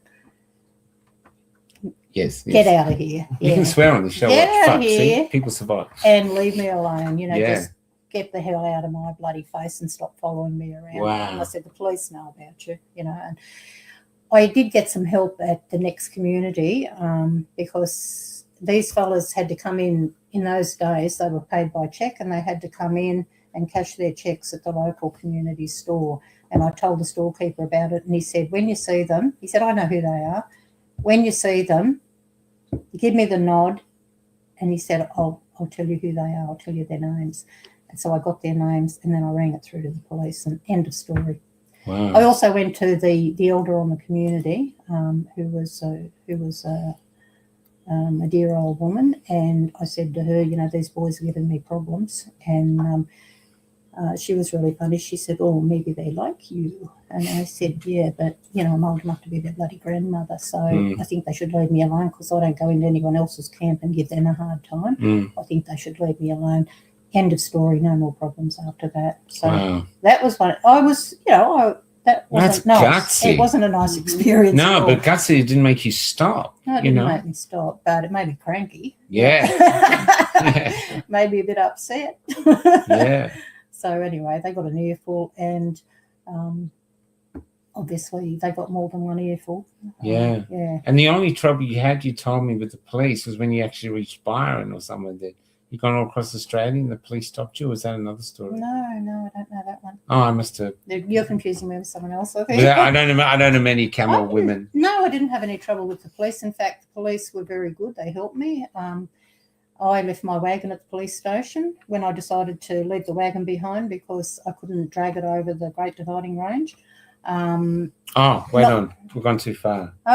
We've got to tell them about the wagon. Okay. The voice wagon you built.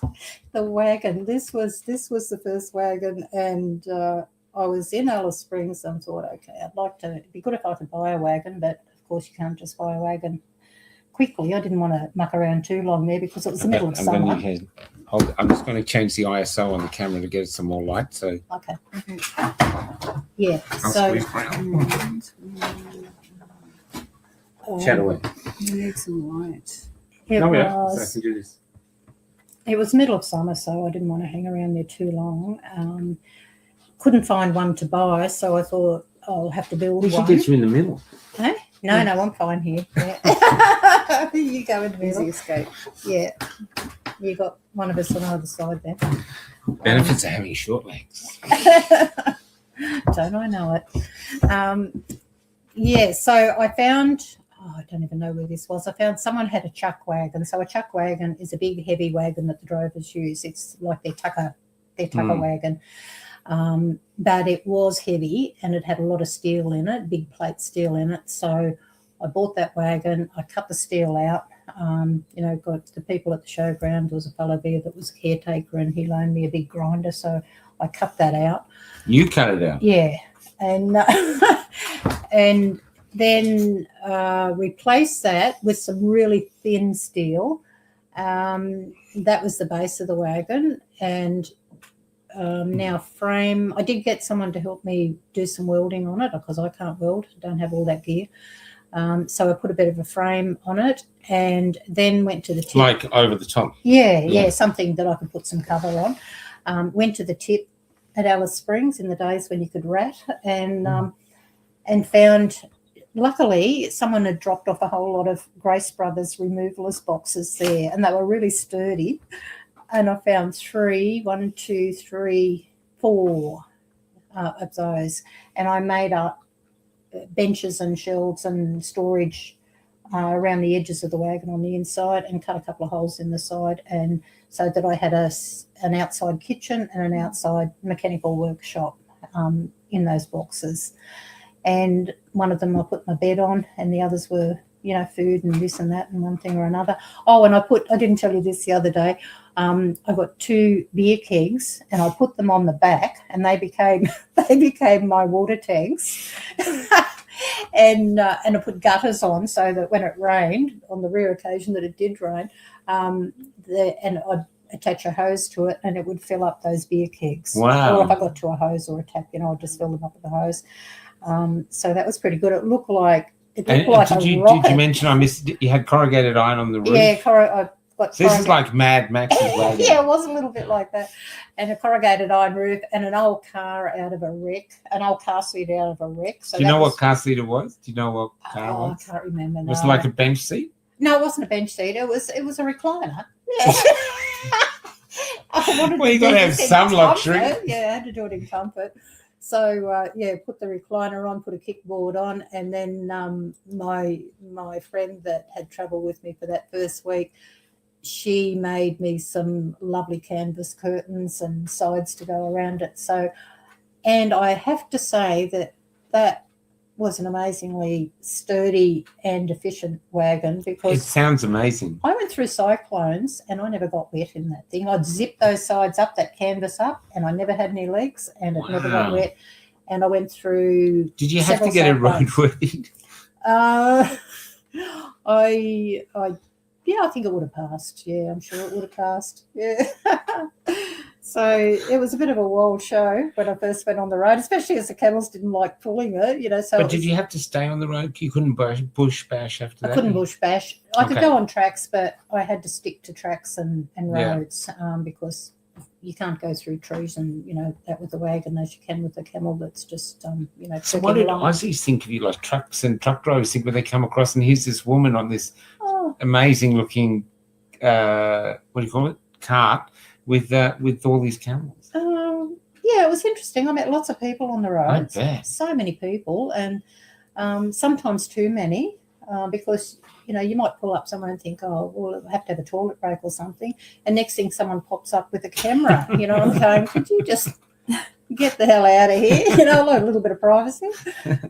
So yeah, sometimes a little bit too many, and people would always ask the same question, so you have a little bit of a patter, and a lot of people thought, like yourselves, I'm doing it on the dole, but I did it on my own savings. I'd sold a house over on the coast, and I lived off the proceeds of that for years while I was doing this and other things. Well, it And- wouldn't have cost you much money once you're out there, surely. Just the water and food and stuff. Yeah, food. I mean, food was nothing. Water Because was no fuel.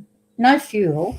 I had to have really good veterinary supplies. Okay. And it was What the were cost. some of the issues they got as for needed fetish stuff? Mainly mechanical issues. One camel ended up with a swamp cancer. which I had to treat. And Swamp cancer. yeah, What's that? some animals get it. It's just a cancer they get from. I Swamps. don't know. It's probably some bacteria or virus or something or other. And how did the cancer? Was it like a fat? You could see No, it. it was on her foot. It Oh. was on her foot, so I had to treat that, and we ended up sorting that out. So that was good. And so you have to have a lot of supplies like that, and all the gear cost a lot. You know, it's not just the wagon itself. I had to buy all the bits and pieces apart from, from what I could recycle, but harness gear. I had to buy good harness gear and chains and clips and ropes and all sorts of things. So you have to have really good gear. That type of gear has to be good. Like all my saddles had to be really good and well made, and so you don't go cheap on those, but I'd go cheap on everything else. As far as the wagon itself, the Mad Max. Goodbye saying you'd only be doing 25, 30 Ks a day though, and so the trip from Alice to Byron. What was that, a month or how long? Or... No way. The whole thing was, I think, took me 18 months from 18 months. Deep Point to Byron. From Alice, I think it was about, I think it ended up, because I ended up being in Alice for a couple of months, getting all this sorted and doing the wagon and training the camels. So I think I left there in January. It was stinking hot. I mean, to be leaving Alice Springs, doing that in January.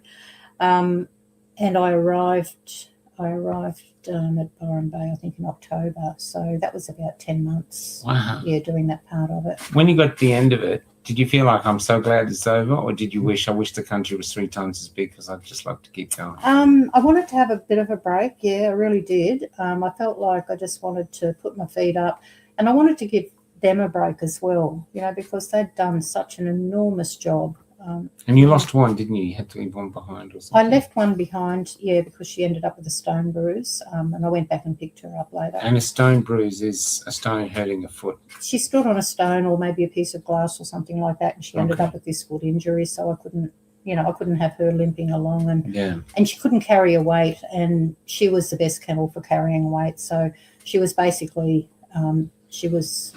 superfluous to the whole show at that stage. Yeah. So it was a She big was a loss dead though weight. if she's carrying weight. Yeah. You got to put the weight somewhere else. But I suppose in one way it wasn't too bad, because then I only had two. I only had two to look after, and it meant that I had to walk from the last 900 kilometres, but I had to spread the weight over the 2 camels rather than over 3. So you stopped riding one and you just led the camels. Yeah, I just so you walked 900 kilometres. Yeah, and I had the wagon up until then, so the riding side of it was in the first half of the trip. Yeah. And then I had the wagon, and I There's walked a 2 lot. camels pulling the carrot. Yeah, 2 pulling the wagon. I walked a lot when I had the wagon because, I just needed to get out and walk. I didn't want to sit there the whole time. Yeah. That would. But get that to be a 20 bit Ks a boring. day is a big walk. It's a big walk. I ended up with some issues with my hips, after all this, and my feet as well. But also, I had to encourage them to keep walking, because when we were just traveling in a string, they could eat. We were walking in and out of the trees, so they could grab mouthfuls of food, and that kept them going. But when we're on the road, they couldn't do that. They'd try and get off to the side and grab mouthfuls of food, but they couldn't, because we'd be down ditches, and plus they're dragging a wagon around. So I would often walk along or walk ahead of them and break off branches and feed them, and just stand in front of them with the branch, basically the donkey and the carrot. Yeah. And that would keep them walking then. So Wow. I was out there breaking off food for them all day and encouraging them to keep on walking. Yeah. Wow. What about hills? I mean, significant hills. Hills that were must be- hard. Hills were very difficult for them, Yeah. and that's why I left the wagon before I got to any major hills. Yeah. So when they had the wagon, the hills were a major issue, and they don't breach like a horse. A horse can basically hold a wagon going down a hill, but a camel can't really do that. Okay. So they wouldn't have been able to come down the range either. The wagon would have run over. But the whole thing from Alice to there isn't flat, so you must have had some I had some hills. significant challenges with those hills. Yeah. And of course I had brakes and everything on the wagon, hand brakes. So Oh, okay. I could brake the wagon. and I had two. I had a safety brake as well, because if one brake goes and you're going downhill, you're in See you trouble. later. See you later and goodbye camels, because we would have run straight over them. They couldn't outrun it. Wow. Yeah. So I had two brakes. Yeah. So. You're extraordinary. You really do realize that. I know you're just taking like, yeah, it's going to have camels. Yeah. But it's actually quite extraordinary. I mean, the other woman that did it, they made a great film about her and all this. But you were just doing it. Yeah. Well, Robin Davies did that trip from Alice Springs to Steep Point, and I thought she was absolutely incredible. Mm. It was an amazing thing that she did, and she was very young when she did it as well. And she had. Oh, I'm not putting her down. I'm just saying No. that it's astonishing. She did. She had some backup and sponsors. Financial sponsors, and I think she had a book deal, and maybe ended up with a movie and all the rest of it. So there was that side of it, and she's like a professional traveller. And makes money out of it. And she did another trip through India as well with camels. Okay. I hadn't heard that. And she's a rider. She's a great rider. Mm. But it wasn't like, I never ever gave that any thought after I read about her doing that back in the 70s, whenever it was. That was sort of like, oh, yeah, okay, that was that. And then when this happened, it was an entirely different thing. And I never thought, I'm going to do, someone said to me, oh, you're going to do a Robin Davidson. And I went, no, I'm not trying to do anything that she did. This is just something that happened and came along, and I'm not trying to do the same thing or better it or anything like that. You just wanted the adventure. I just wanted to do it, and it was amazing. Yeah. So now you live in Lightning Ridge. How did you get from Camels to Lightning Ridge? Camels brought me here actually, because when I came out here, it looked like good camel country, and I was looking for somewhere to put my camels. And this was good camel country, so I decided, and I came here, saw the opals, and the same thing happened as when I met the camels. I saw the opals and I got a bit obsessed with the opals. So I ended up with another obsession, didn't I? And I thought, no, this is pretty cool. I think I could, stay here for a while. And so how long have you been here? I staked a claim here in 2004. And have you ever staked a claim anywhere before, or is that something new? No, that's a new thing. So you're in your 50s then, or? I would have been around about that. Yeah, something like that. So you're at your 50s and you're still doing something brand new that you've never done. Oh, God, I hope I'm doing, something brand new I've never done next month. Listen, this is it. It's almost like into this is the end of an era for me out here. I'm out of here. So as soon as I sell my camp, I'm out of here. Well, that's the thing, selling a camp, because here there was, like, this castle was built probably without a permit. The place is incredible, but now the council or the government's coming in with lots more regulation, and you're the only one here really been fighting that. Oh no, there's other people been doing it. Okay, fair enough. I haven't heard that. I've been doing my own battle. I've been doing my own battle. And what's their thing though? Why are they suddenly wanting more regulation here when it seems to have been looking after itself quite well? It's happening all over the world, isn't it? I mean, it's happening on a national scale. This over-regulation and more regulation, and let's make it better for you people, which is not really better for you people at all. It involves a whole lot of new regulations, legislation or amendments to legislation, more money in the coffers for every other person, and less freedom for anybody who's living like we're living out here. Yeah. And freedom is the key word. That's my word. That's my key word. So this is, you are as free as, incredibly free, the things that you've done, and that's what I say. And the same with you. The same with Gary here. They seem to be coming after anybody who wants freedom, without even, maybe they're not doing it on purpose, but it's like in the Wild West where they said everywhere you went, suddenly the Wild West became barbed wire. Everything's been... Yeah. It's a creep, It's a creep, yeah. It's a creep that's happening all over the country, and we're no exception. Well, as a woman who has done these extraordinary things, and you have done extraordinary things, and I actually believe this country is built for people who want to dream and do wild things. The country's is here. You can do it. Australia was like that. Yeah. So what are your view of what's happening in Australia now, if it's in the last 5 years to here? Saddens me. saddens me what happens, what's happening and what has happened to this country in my lifetime. So, you know, I'm 70. From the freedoms that I knew in the past to how things are now, I feel suffocated. I feel absolutely suffocated and strangulated by what's going on in this country. And I have grave concerns for the country and where we're heading, which, as far as I'm concerned, is down the shit chute really fast. I'm afraid of socialism. I'm afraid of Marxism and communism in this country. And we're becoming so overregulated, it feels like we're on this inevitable slippery slope that people aren't necessarily... they can't see that it's a bad thing. You know, there's a lot of people that can't see that it's a bad thing. Oh, you know, they just think you're being paranoid or you're being fearful or you're part of the conspiracy theorist mob. And maybe those people have never known a level of freedom that they feel that anything's different. Yeah, exactly. This is what I'm thinking, but I feel it absolutely in my bones. I feel it like barbed wire wrapped around me. Yeah. You know, that's how it feels to me. Yeah. So that level of freedom has gone, and we have to struggle to hold on to as much as we can or to fight back against it. And I'm in for it. I'm up for it.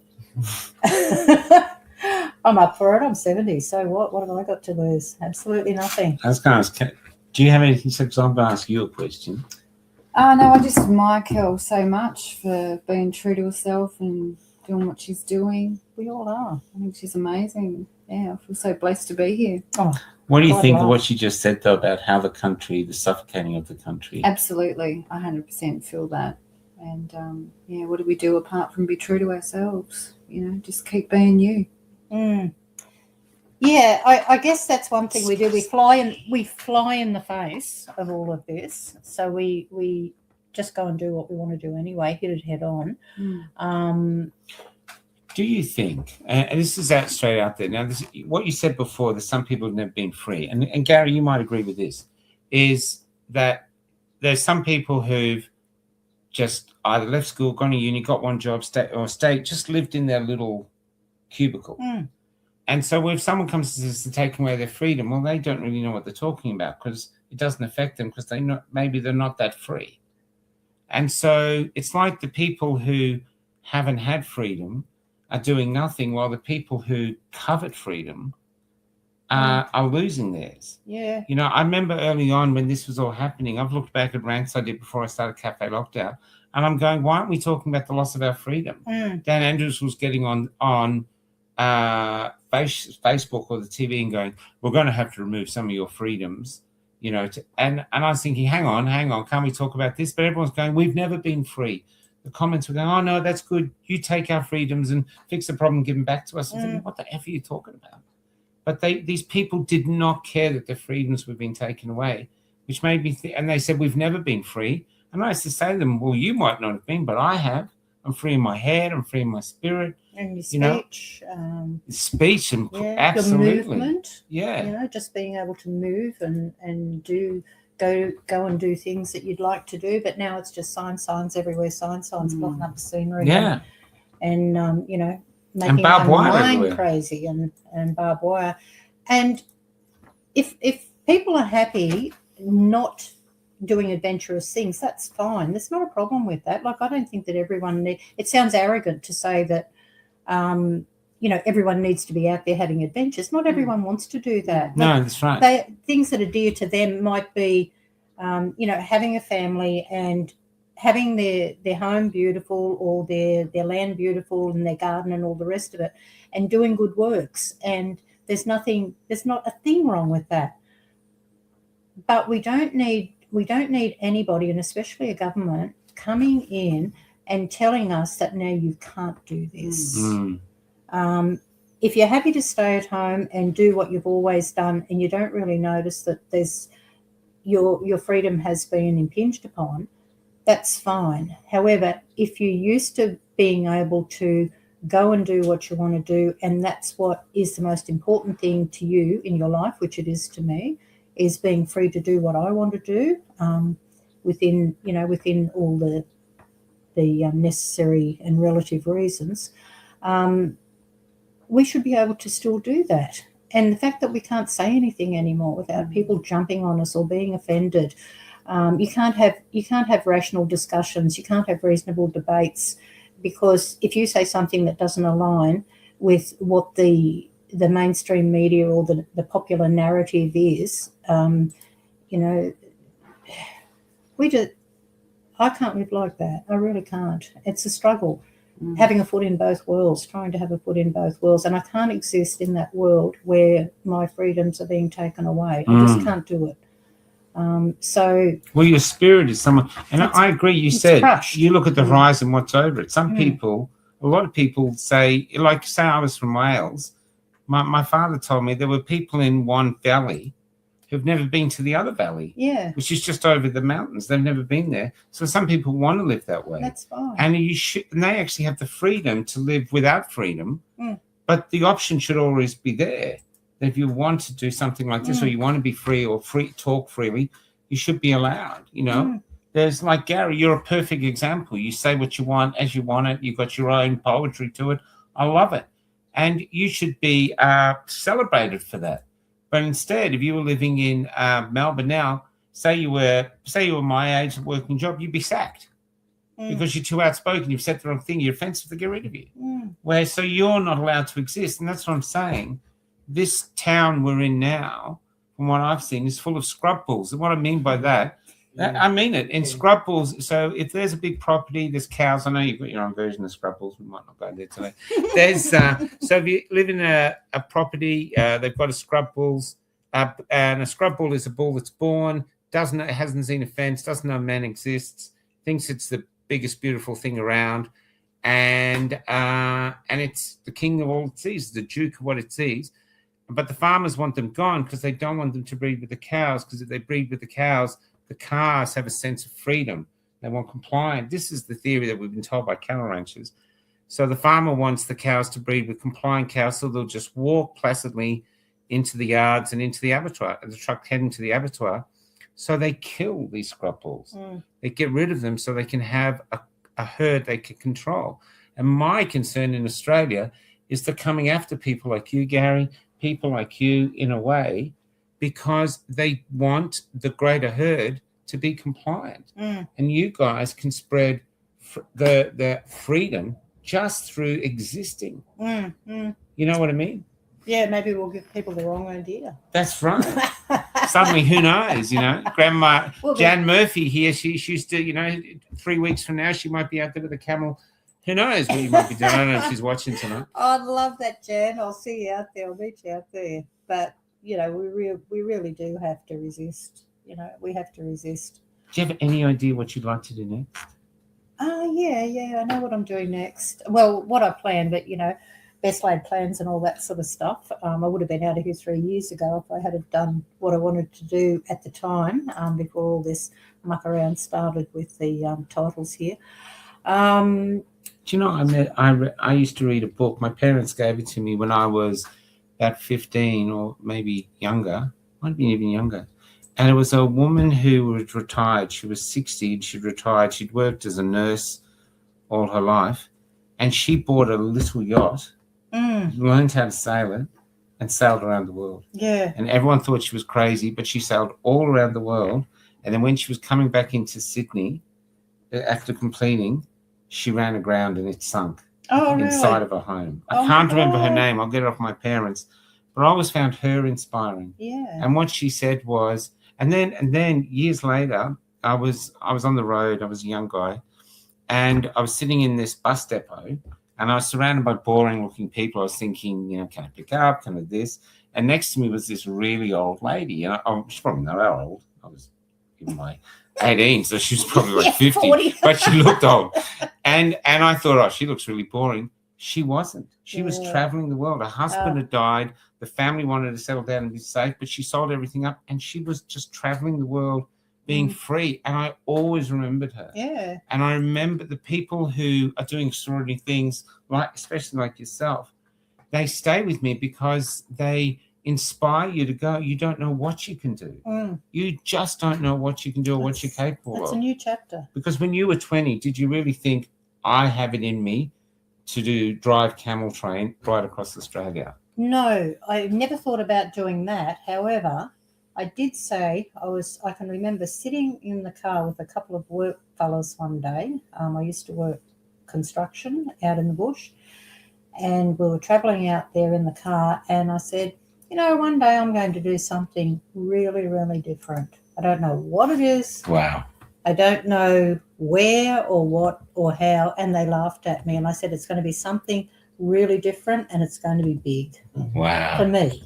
Yeah, I get it. I don't fly here. So that's even though I never planned on doing exactly what I did, I just knew that there was a big adventure in store for me. Yeah. And there's more than one adventure in all of this. Well, that makes a life worth. Yeah. It's like your life is a novel, and you want to read a novel that the angels want to read. You do, and you want to make each chapter as interesting as you can, and come out the other end thinking, well, that's a life well lived. As I think that's who is it? Facey? Facey wrote that book, or the movie was made about Facey, A Life Well Lived. So I've got some plans for after here, but it's pretty laid back, So just travelling around. I've got a bus. I might trade that in and get something a little bit more permanent, because I don't want a permanent place anymore. No. And some overseas travel, cool. And just some more travelling in Australia, and just catching up with a lot of people that I haven't seen for a long time. I've got friends all over the place, so I'd like to go and have some reunions. I want to motivate you. Come here. Write the book. Who thinks she should write a book? Because she says she's been writing a book. It's in the pipeline. It's in the pipeline. But who thinks she should write the book and then use the funds from the book, or maybe the movie, to actually fund a thing? I think, and it's not that you just did the camel train, but it's the philosophy of living. It's like the other woman we met who rode across the Atlantic. She wanted to do something extraordinary. And I'm not saying everybody wants to do that, but I think now, where they're closing in on us, now is the time to start living whatever you want to do. Do it. Just do it. Just do it. Don't question it. Don't think, can I do this, or will I be allowed to do this, or this is going to be difficult. I've got so many bridges to cross to get to the point where I can do it. Just do it. Take every bridge one by one. Just make up your mind, and then make your plan. Yeah. Write it down. Well, we want to do a thing today because we knew about this place and we were invited to come. But this morning we were thinking, it rained all last night. The road will probably be boggy. Sophia was saying the road will be boggy. You've got a funny sound in the front, which might be a shocky or something that could damage it. So Fia was going, you shouldn't do it. And then we called you up and said, look, we don't think we can do it. So we're giving into fear and being sensible, but it was fear. But then you talked about the bees outside of your property and the bees.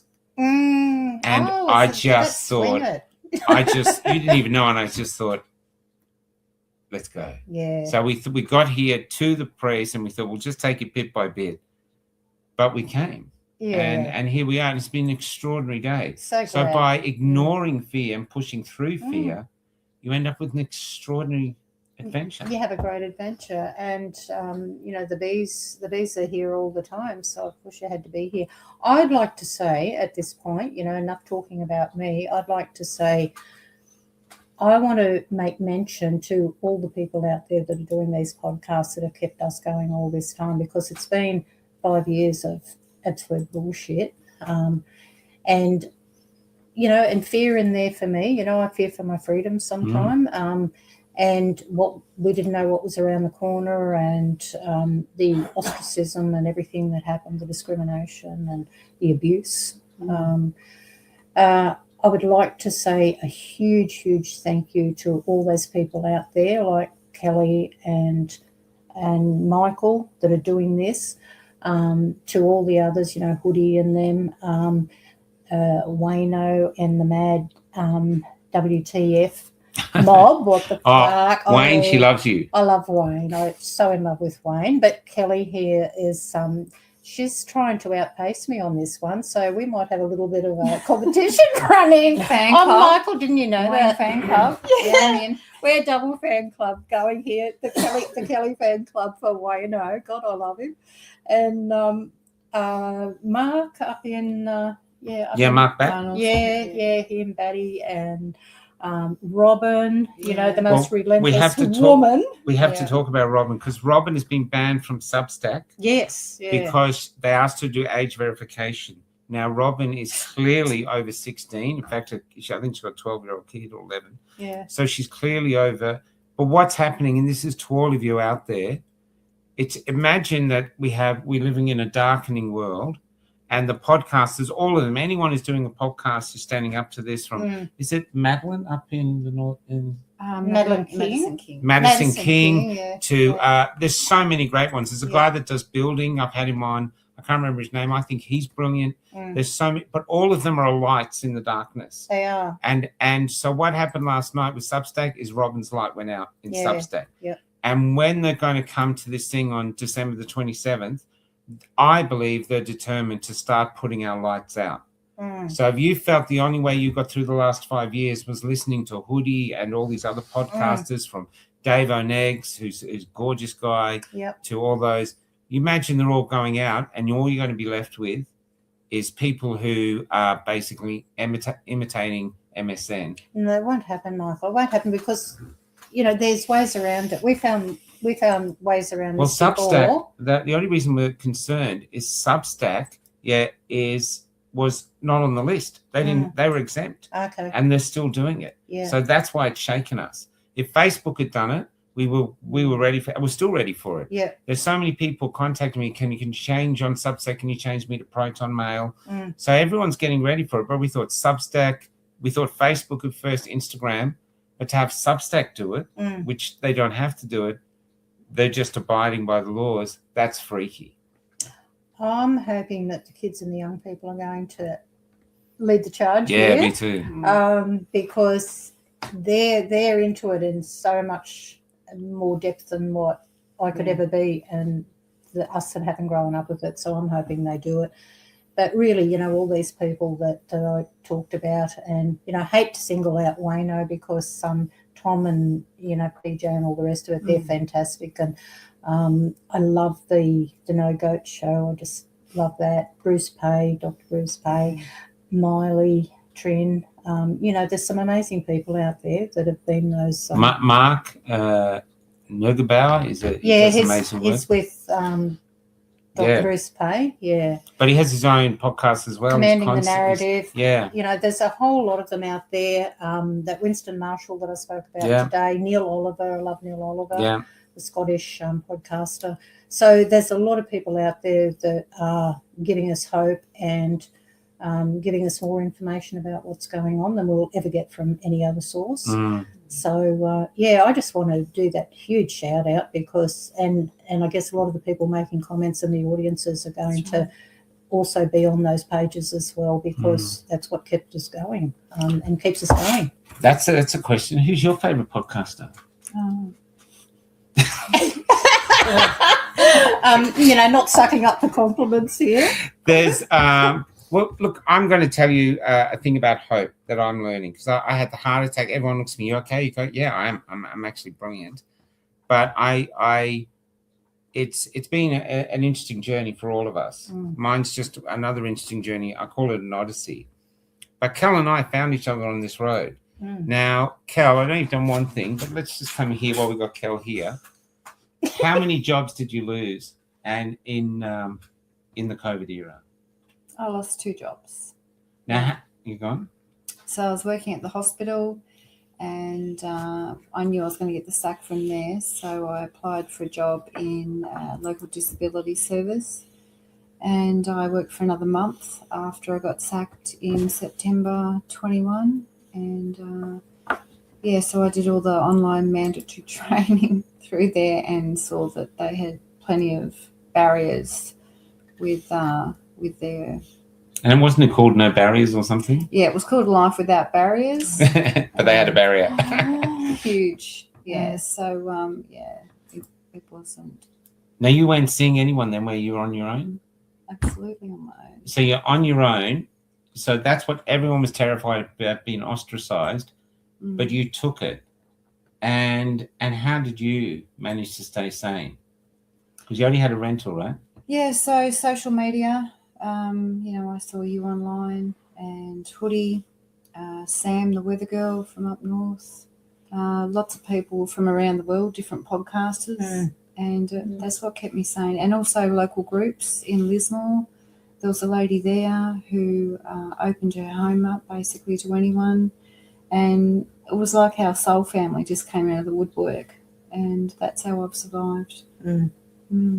Now, you saw me. I'm not doing this for bragging, but I'm doing it because the magic of it. So you saw me at Epic. No, listen, there's a point to this. You saw me at Epic, right? Yeah. And what did you like about me? I loved the fact that you looked full of joy. And Do you know it then? I mean, sure, you're No, easy on that's it. That's it. you're easy on the eye. And But the thing was, I was having fun in a world where it was going down the gurgler, and that was from Epic. Yeah. So I go around Australia, and I was leaving everything behind. I was losing everything.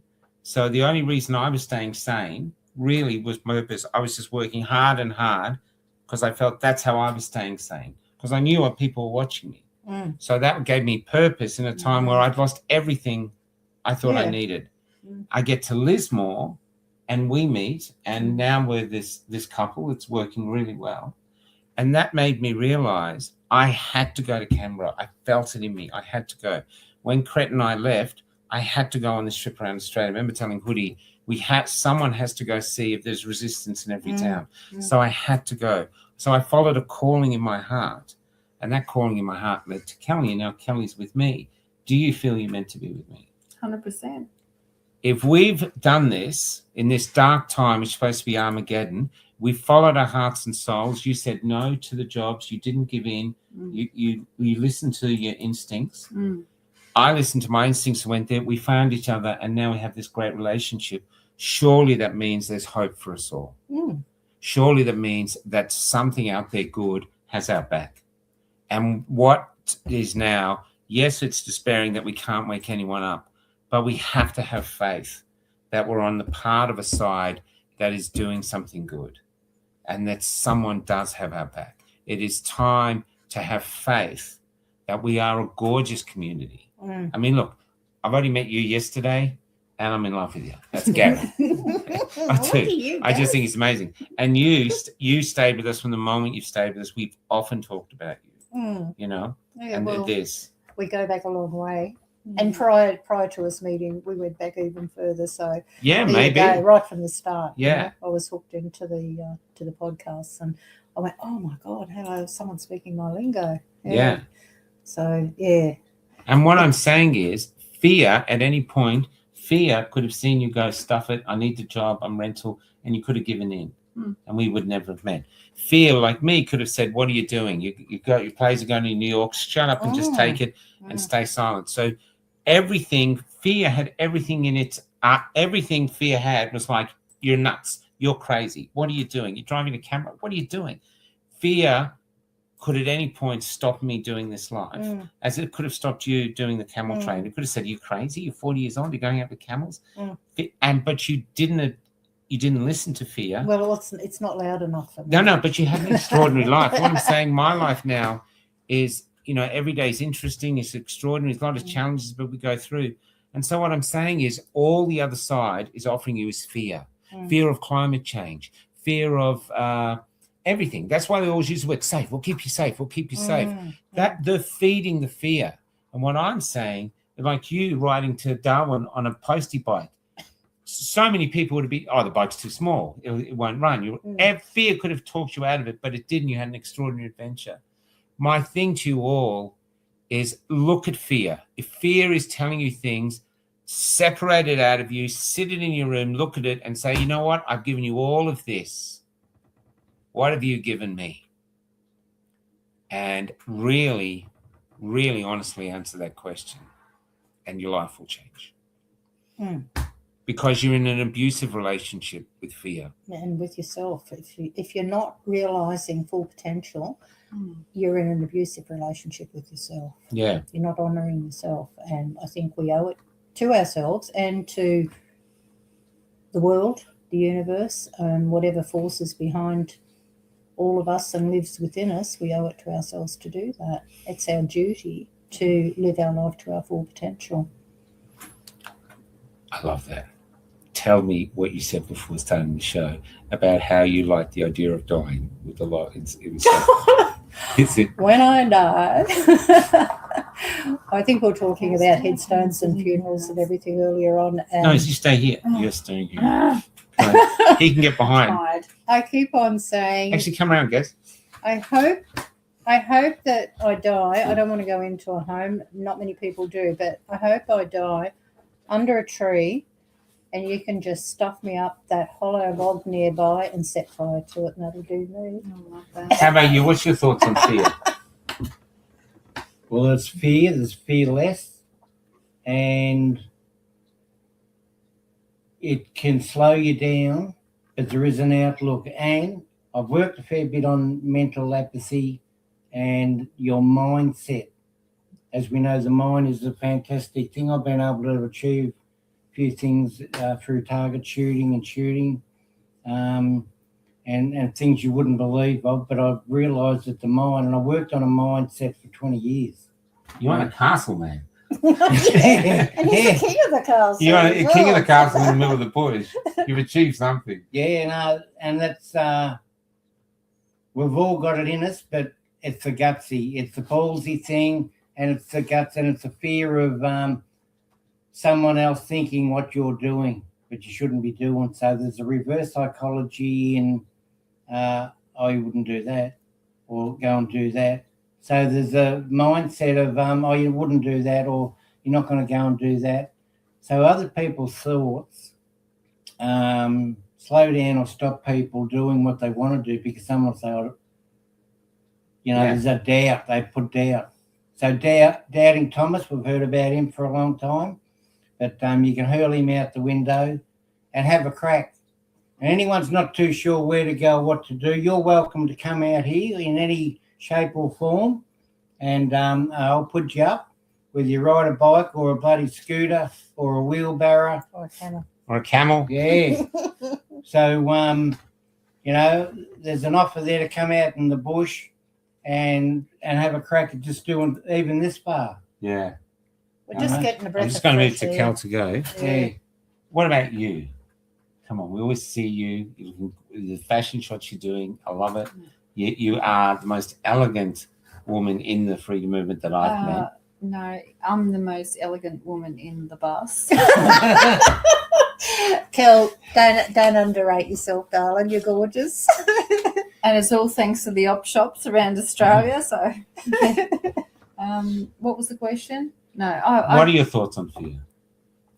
My thoughts on fear is it's like the devil in your head.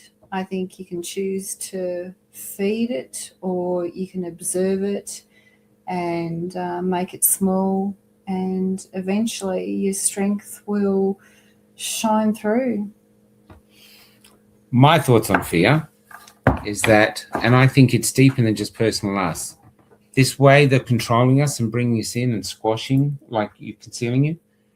Fear is their virus against you. And you don't cure it with a vaccine. Your courage is your only cure. And that's what we have to do as a country. We have to reignite our courage and tell all these people who want to take away our freedom, fuck off. Good night.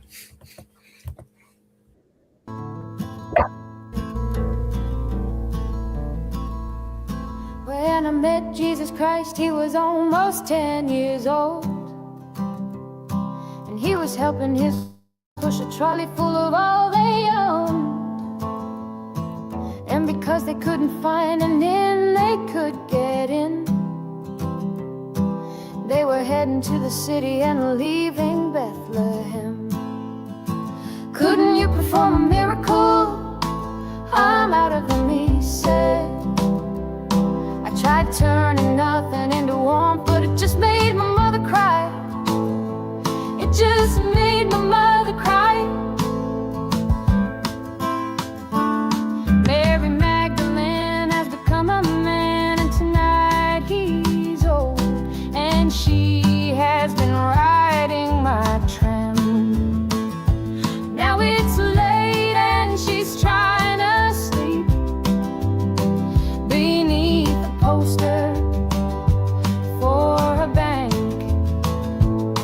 Your dreams are important to us as it bathes her face in gold.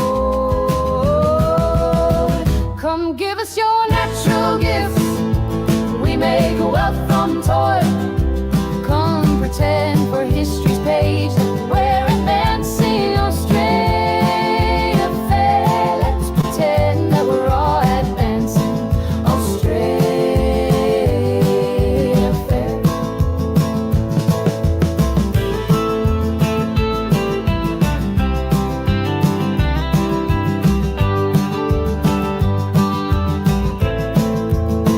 Back down the road I found the church we built on the black man's bones was empty, and out the front a sign read all but sold. A sign read all but sold. And we all owe so much money, but to whom we're not quite sure. So hey,